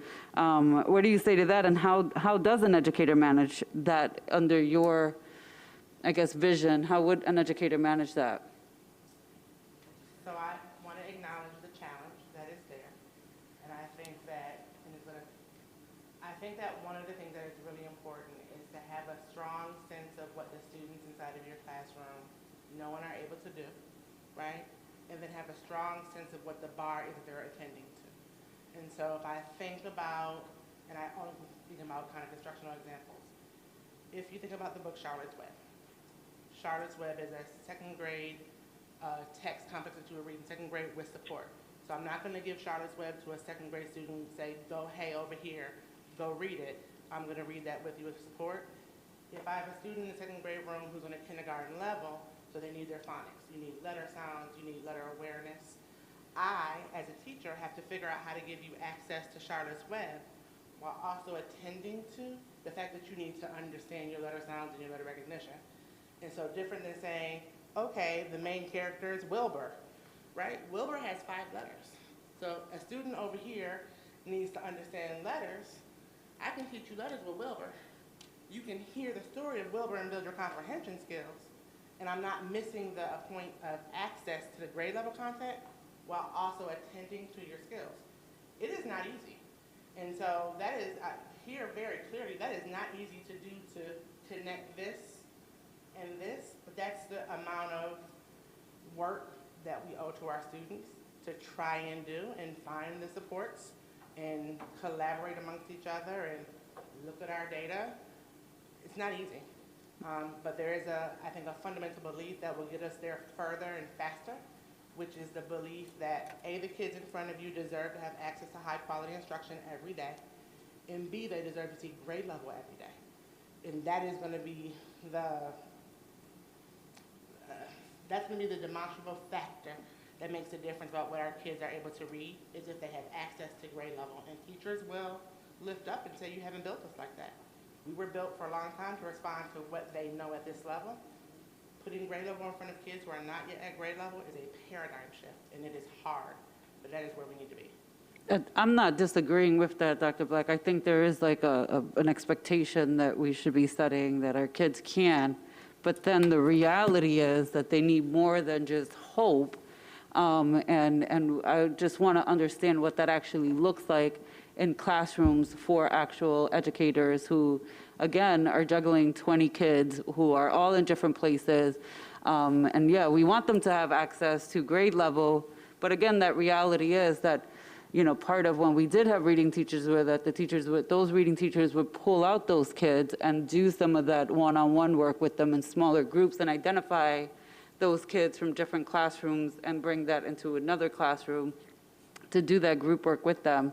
So I want to support it. I just also want us to really be realistic about the supports and what the supports mean. And it can't just be that we're providing training for teachers to do this work, because I mean, they're human beings too. They can only do so much. But I want us to think about this, and I want to support this, and I do want to uplift that, you know, we should set the standard for our students to have access to grade levels, even if they're not at that ability to read it, that they're around it and they can see it and hear other kids and support. But I will tell you, I have gone to the Boys and Girls Club, and I'll uplift them because they have some reading clinics that they do. And I have seen 4th graders, 5th graders in the district struggle to read like basic books where they can't even pronounce the words. They'll mimic it with their peers around them, right? They'll like try to make up the story because of the visual, but they can't even pronounce the words. And so those are some of our students currently in the district. So just want to uplift that because I want to support our students and have this expectation, but I want us to be realistic for our educators and what they're going to be able to do with the supports that we provide them. And again, that it has to be more than we're just expecting teachers to like pull these miracles or provide training on true North logic. It ain't going to cut it. I just want to put that out there. So, Nancy, I wanted to say the thing that you lifted up in terms of our students who are in places and they can't read yet, there is something to being read to that then allows them to mimic and then have those pre-reading strategies of following across and turning pages, engaging and hearing that adds to vocabulary and reading. And so even the students who right now can't do it independently, still every day should hear someone reading to them and with them at grade level. And teachers, no matter who's in their room, right, can provide, should provide, are expected to provide grade level access every day to develop that wide range of skills for even our babies who can't do it independently yet. So I'm glad that there are kids at the Boys and Girls Club who are doing it. We gotta all keep doing it. Grade level content in every classroom, every day, for every kid. Okay, Commissioner Malloy? Yeah, just to add to what Commissioner LeBron has said, you know, increasing our reading teachers, obviously. We laid off quite a few of them a couple years ago, so getting those teachers back. But I'm very interested to know what all of this looks like in a classroom with teachers, especially for our ELs, our English language learners, as well as our SIFE students that we had. These are students with interrupted formal education. You know, if you have a student with a first grade reading level who in their own native language has not had any education for a number of years, and then as a global history teacher, you're being asked to provide 10th grade global history to that student, what does that look like at that grade level? How are we connecting a first grade to 10th grade level? And that kid is supposed to take the Regents exam at the end of a year. So we need to model that for our teachers and make sure that the supports are in place because we're human. Lots of scaffolds, and members of the academic team are more than happy to join you all to go visit classrooms and talk about and annotate what we're seeing and then see the wonderful things that are happening in some of our classrooms. Because I will say in some classrooms it's happening, right? And it's not for the faint of heart, but let's get in classrooms and visit and see it and wonder about it so that we can make the connections and see our kids grow and demonstrate how smart they are and how much potential they can reach. Commissioner Powell? So what I'm hearing you saying, let me start by saying that the concept of pullout for remediation, whether it be a reading teacher or any other professional, when we pull a child out of the classroom, they're going to miss that grade level content in order to get the remediation. And that really is the dilemma, isn't it, with that? In order to do both, they kind of have to be present for the grade level work and not be like dismissed from class to get the remediation. That's been the tension in this problem, correct? So that is a tension. In this year, because of that, we return time back to have teachers and schools utilize the intervention time outside of the core content. And so by design, if schools and teachers are attending to our recommendations, you have the core content time, right? And then you have a block of time where principals can determine with their teachers if it's an intervention, if it's a remediation, if it's an acceleration, without tapping into what the core content is. So that happened this year, and so there is time in the instructional day to provide intervention and supports without taking away from the core content inside of classroom. But you're also talking about an extended school day also with the Twilight program and tutoring and the like, correct? Additional learning time? Yeah. I want to be mindful of potentially yes. Multiple opportunities at bat for kids to have experiences. In our K-8 environments, it's not necessarily a Twilight. There could be an after-school experience. At one point, we did have extended day in the district. We could entertain conversations about that. But it really, and I truly believe and have seen evidence of, the linchpin to making the shift is high-quality curriculum and access to grade-level content. Those two things are the drivers for all the other things to start to fall in place. But again, that's a paradigm shift. President White? Yeah, going back to the days of Bill Kalla, I remember reading to him a classified ad where the town of Brighton was looking for reading instructors. And at that time, I think we were down to 1 or 2 because the district had moved away from that. I think the approach before I and others got here was, you know, every teacher should be a reading instructor. I think that was the mantra back then. Bill Kalla said, well, wait a second. We got Brighton looking for reading instructors, and in Fairport, I hired reading instructors. Why do we have 1 or 2? Willa and Cynthia, you may remember that discussion. And then through Bolhan Vargas, who really ramped up as a result of the pressure from the Board of Education. And then Barbara Dean Williams, we really got to, I think it was, I don't remember the exact number, but I think it was in excess of 60 or 70 reading instructors. And then as Commissioner LeBron has indicated, I don't know if it was a year or 2 years ago, we dramatically cut them. It might have been as a result of budgetary cuts, and it might have been under Terry Dade. But I often wondered, and I know I asked, did we ever do sort of a forensic on whether that investment, because we strategically decided, it wasn't an accident, we decided that we needed to have literacy as a foundation for our efforts to improve ELA, math scores, and all the comprehension skills that come from good reading. So did we ever, or have you, Madam Superintendent, have you ever contemplated looking at that investment we made and determining whether it paid off? Did the decision to cut reading instructors, was it related to the fact that we didn't get a return on investment, there wasn't increases in ELA and math scores, or was the decision made to cut them because we just didn't have the money? I can tell you that looking at the data, our ELA and math scores, from what I could see, I'd like to have somebody really look at it, did not improve during that period. Because I've gone to countless leadership meetings, finish line meetings, where I was very frustrated with the ELA and math scores that we would see on the finish line reports. So just anecdotally, I can tell you that it didn't appear, it appeared that notwithstanding that investment, our ELA scores did not improve. But I'm asking you, forget the anecdotal, the leadership meetings, school by school, what did the district determine was a result of our investment, sizable investment in reading teachers? And have you looked at the ELA scores when we were making that investment? And did you look at the ELA scores after we cut that investment? Because it seems to me all of our decisions should be outcome-based, performance-based. And again, not to embarrass anybody, but if someone can't tell me today what the results were when we made that sizable investment versus when we cut back on that investment, that's a concern of mine. So can you answer that question? If you can't, you can answer it some other time. So we're going to end this conversation to get to the next item, but I would just end by saying I'm very hopeful about this initiative, and hoping that in our district that the paradigm will shift.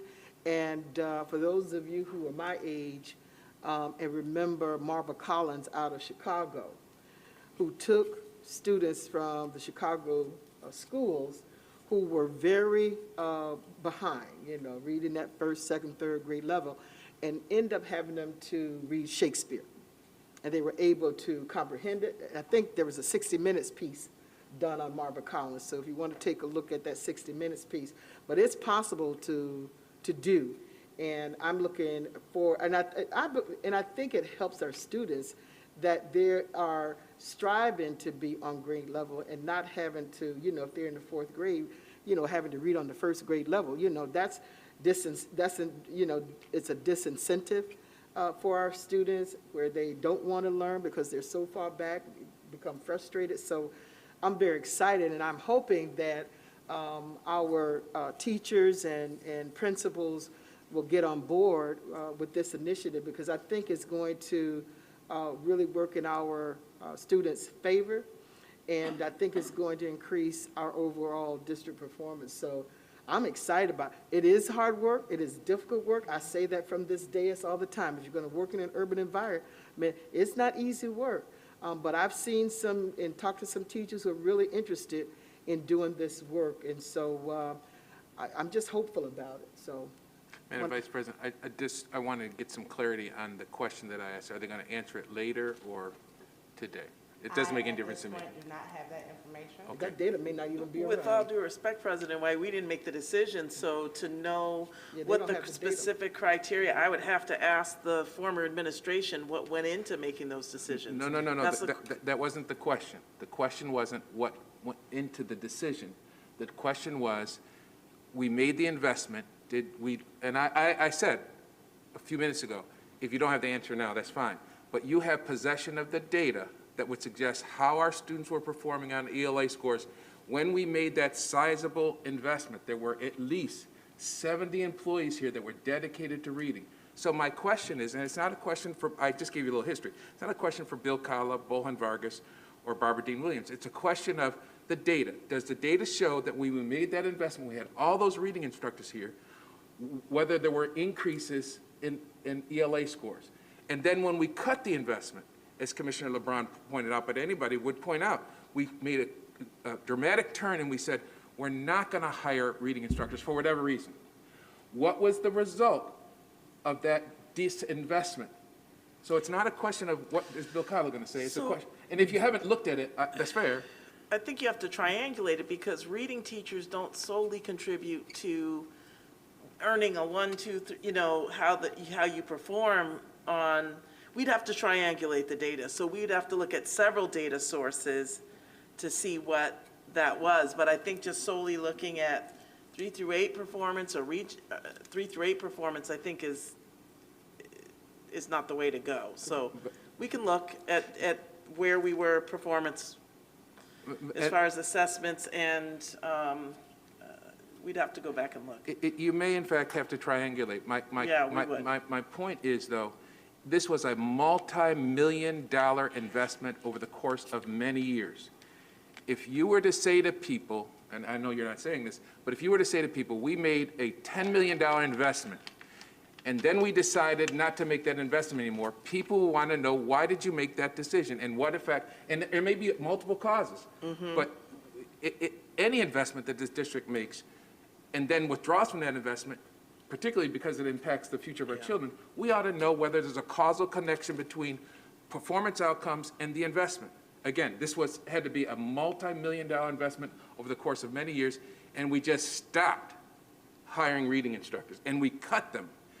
And we ought to be asking ourselves, whether you or your predecessors made the decision, we ought to be asking ourselves, what was the effect of that investment?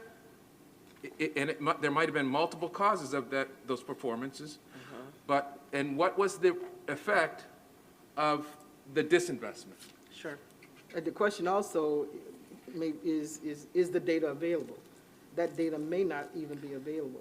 And we've got, we've had, multiple superintendents, and, if they can find that data. So any other questions? And this is going to be the last question. And let me go to Commissioner Powell first. Well, I think that the answers that President White is looking for is achievable. You really have to compare the budget and how many FTEs were set aside in any given year, and graph it, and then graph. In this case, you're talking about reading scores. A graph the achievement by grade over the years in ELA, and you may see nothing substantive, or you might see something that looks like a lagging indicator that, we spent money in this year and we saw increases in the following years. You may or you may not, but just graphing that, isolating those data points and graphing it is doable. Commissioner LeBron? I just want to, first of all, when we have overspent and gone into a deficit, it did not change our ELA and math scores. So I just want to uplift that. Our ELA and math scores have been notoriously terrible for a number of years. And so my point and what I was making was not to ask for data points or have this debate, but it was more so understanding that, some of the shift in you're saying it's not just intervention, it's actual getting students where they're at and getting them with the materials that they are supposed to be at, whether they're there or not. My point was, I don't care what you want to call the supports for the teachers. You could call it a reading teacher, you could call it an intervention teacher, you can call it a specials. I don't care what we call them. All I'm saying is that as one individual teacher with multiple students, 90% of our students are failing ELA. So one individual teacher, if I break these numbers down into a classroom of 20, it is almost a setup for impossibility for one adult to do. And so, and I have to say this because I just cannot see how one adult can take 20 kids and do what you're asking them to do without proper support. And I have to say that because I've seen this happen time and time again, where we've had different people in your spot, Dr. Black, who come in and have wonderful ideas. And although I do know, like, the model that you're talking about is actually, does have a lot of data and research base, that it's not, interventions don't work in the way that we have done it historically.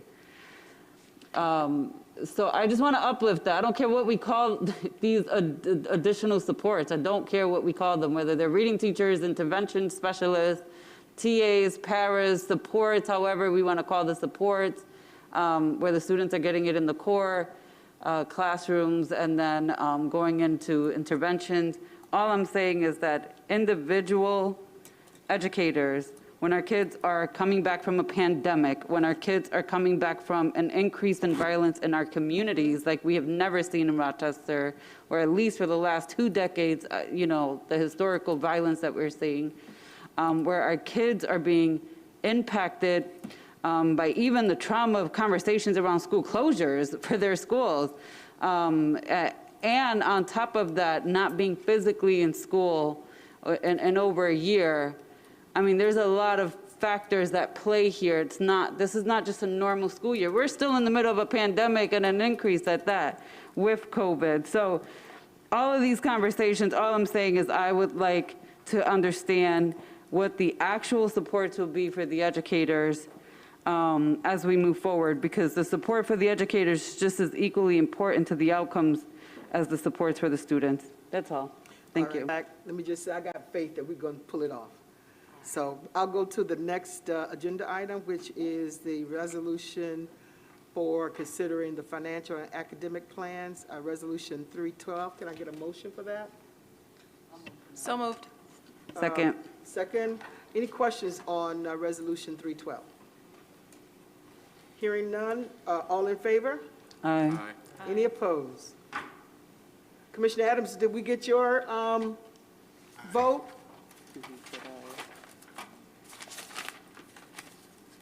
He just said aye. He said aye. Oh, he did? Okay. Thank you, Commissioner Adams. And the next item on the agenda is the review and discussion of the superintendent's 2021-22 annual goals. Dr. Myers-Small? Sure, thank you. Thank you, Vice President Elliott. So you all were sent a draft of my goals, and what I did this time was, thank you, I aligned them to the board's goals. And so the board's goals are as follows. Goal 1, to improve the financial condition of the Rochester City School District. Goal 2, and there's 4 sub-goals under there. Then goal 2 is to increase academic achievement. And then goal 3 is to increase equity for all students. So under each one of those, what I did was took your sub-goals, the board, they're ours, the board sub-goals, and then I aligned them to the document I created last year for my goals to substantiate them. So you'll see under each goal there are sub-goals, and I talk about how I will fulfill them. So in February, I've been working towards that, so in February when we come together to do my mid-year, we'll have the conversation of where I am. But if you remember, Dr. Jallo recommended that my goals more closely align to not only the Board of Education's goals, but also the strategic plan, which is embedded within this document. So that's a summary of what I did as far as my goals. Any questions for the superintendent? Commissioner LeBron? Yeah. Sorry, I do have a question on like the matrix that is created here with the 0 to 100 and then is that aligning with the system that we currently use to do the evaluations? This is just for the goals though, so it's. But the goals are measured in that evaluation too. We do rank them, and I say that because we went through this with a previous superintendent who kind of created, we had a previous board chair that created her own, she created her own matrix, and it didn't align with what we pay for, which is a super eval. Sure. So I would just like that to be aligned with super eval, because we do go into super eval at the end of your, your annual evaluation is done through there. We measure it through the matrix that are there. That's all I would ask, is that this is aligned to that. I see what you're saying, Commissioner Yeah, LeBron, and right? so that it Okay. aligns with what we already do, and then you'll get the final report from everybody. But the other piece is the target of 24 reports or presentations. That for me doesn't sit well, because it doesn't, the superintendent or her designee will provide reports, presentations to the board outlining various metrics for student success. That doesn't tell me anything, Dr. Myers-Smalls, and it also doesn't what goal is that accomplishing? I mean, reports are expected. Per our policy, we have a number of reports that are expected to be provided. So I just don't like those types of goals. So I would not be supporting that. So just to clarify, I took that as presentations. I can only give so many presentations and reports to the board in this public format. I can certainly increase, because I give you information and documents in the Friday letter, so I can increase that, and we can talk about that. But I was taking it from the perspective of there are, 10 Board of Education, or there are 11 regular business meetings, so on and so forth. So But- that's the lens that I took it through, but. Okay, I could see where you're See what I'm saying? going with that, but where I'm going with it is that a presentation or a report as a goal that ties into increasing academic achievement, I don't see how you giving us a presentation actually increases academic achievement. Right, it needs to connect for the outcome under the umbrella of that goal for me. And for me right now, that doesn't. A presentation, Okay. for me, does not increase academic achievement. So I did align this to the boards, though, so if you want me to go off script, I can. But don't also remember that under Goal 1, I am specifically expected to achieve proficiency 3 through 8, so that gets very specific. So achievement is covered in there. This is just an additional one that aligns with what you all said. Yeah, I with think your though, goals. for us though, as a board, we should be looking at reports and Yes. presentations to look at the data that the board should be Yes. doing. But this board is not directly responsible for ensuring like the day-to-day operations Sure. that will lead to academic outcomes. Like that would be a goal under yours. And we've had superintendents, we've actually been very detailed where we said, okay, you're gonna increase, ELA from, 90% of students who are basically failing Right. to, we're gonna increase it to 75% of students are now failing, 25% are passing. Those are the type of goals I would be interested in looking at to then measure academic achievement. So just to do a say back though, under 2.1, it is very specific. If you click on the link, I do have to meet or exceed those as far as what's outlined in President White actually is looking at it as far as achieving a rigorous outcome, the graduation rate. So there are several targets that are within that within 2.1. Lots of targets in there. But I think what Commissioner LeBron is saying is that you don't have to have reports as a measure of performance, is what she's saying.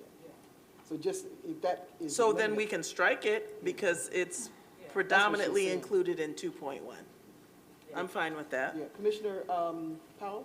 Well, the thing is, that I think that there's maybe a little misleading in that 2.1 and 2.2 don't necessarily have equal weight. Obviously, 2.1 is very heavy. 2.1 is the heart and soul Yes. of the work you're doing by delegation and by leadership. 2.2 is simply a goal around reporting and communication and making sure that your board is apprised of what's going on. It's a reporting element, not the heart and soul of your work. Sure. So I think it makes perfect sense that it's there, but the reader has to appreciate that is an outgrowth, and it is a communication function, not a leadership, instructional leadership function. Commissioner Malloy, did you have any questions? Okay. Any other questions? Commissioner Clark? Excuse me. Thank you, Vice President. I just had a couple of questions. Sure. On goal number 3. Okay. And when I look at 3.4, I'm sorry, 3.2, which is an equity goal, Yes. but we're talking about providing the same as far as per student spending and the like. Shouldn't that be proportionate spending based on need? Because it seems like we're kind of confusing equality with equity there, because some students need more resources than others. And that's number You're saying 3.4, right? 3.2. Oh, 3.2. So your question is what, Commissioner Clark? I'm sorry. The fact that this is an equity goal, but we appear to be talking about equality, where we're saying we're going to be providing the same per student spending when we talked, but my question is, should that be proportionate based on need as opposed to saying the same? Yes, I agree with that. Okay. And then my last question, and like I said, just minor things, because overall, I really like this. I think it's great. But where we talked about, again, 3.5, and when we go to the end and it's the last part of the last sentence, where it says increase employees of color in all areas, especially instructional, administrative, leadership, managerial areas. I agree with the especiallys, but we have some areas, particularly those areas that have low income, low wages, where people of color are overrepresented. And I think one of the ways so what we want to do is increase employees of color in the professional ranks where we have the higher salaries. And I was just trying to figure out how do we balance that out based on overrepresentation in certain areas where the wages are not up to par, and should we kind of adjust that a little? So we could a friendly amendment could be increase employees of color in instructional administrative leadership. So just make a simple strike. Yes. Are you Thank okay you. with that, Commissioner Malay? Okay. Commissioner LeBron? I just want to go back to this report thing. Again, reports Well, let me under, just finish. oh, I'm sorry. Did you complete what you were asking? Are you okay with that amendment? Yes, I was okay with the amendment. Okay, so Okay. I'll change that. All right. Okay. Okay, Commissioner LeBron. Yeah, I just want to, again, these are not just the superintendent's goals and the boards to oversee. These are also the community's expectations for the superintendent and what, they believe they should be able to look and see what the goals are for you and how you're going to accomplish that. And I just want to uplift that if you want to have reports, it should be under a communications goal, which I would also say there needs to be some communication goals for you as a superintendent with this community. But again, giving us presentations to the board does not actually increase academic achievement. So I do appreciate 2.1 and the comprehensive, percentages that you put in that. And I hope that that is accompanied with this to be public, and that we remove this metrics here and we use the metrics that's in super eval so that folks know how we are evaluating at the end of this. But I just wanted to uplift that. And I don't want the community to get confused that presentations and reports actually lead to increased academic achievement. It won't. Any other questions? President White? Well, I appreciate the nuances of the argument. I do think that 2.2 is properly placed. I think the community needs to understand how, the community needs to understand how the superintendent has increased academic achievement. And one of the goals that the board and the superintendent is articulating is that you need to do that through reports. It won't be enough just to say, and maybe you can amend it to say, we'll provide reports and presentations to the board and the community outlining various metrics for student success, which were just identified in 2.1. But I do think part of the conversation about academic achievement has to be a conversation not only between the board and the superintendent, but the board, the superintendent, and the community. So, I mean, you could move it around someplace else, but I think it's appropriate there, and I think it's an appropriate goal that the superintendent communicate through reports and presentations. Because a lot of superintendents, by the way, and I've been given a lot of history here today, a lot of superintendents do not communicate.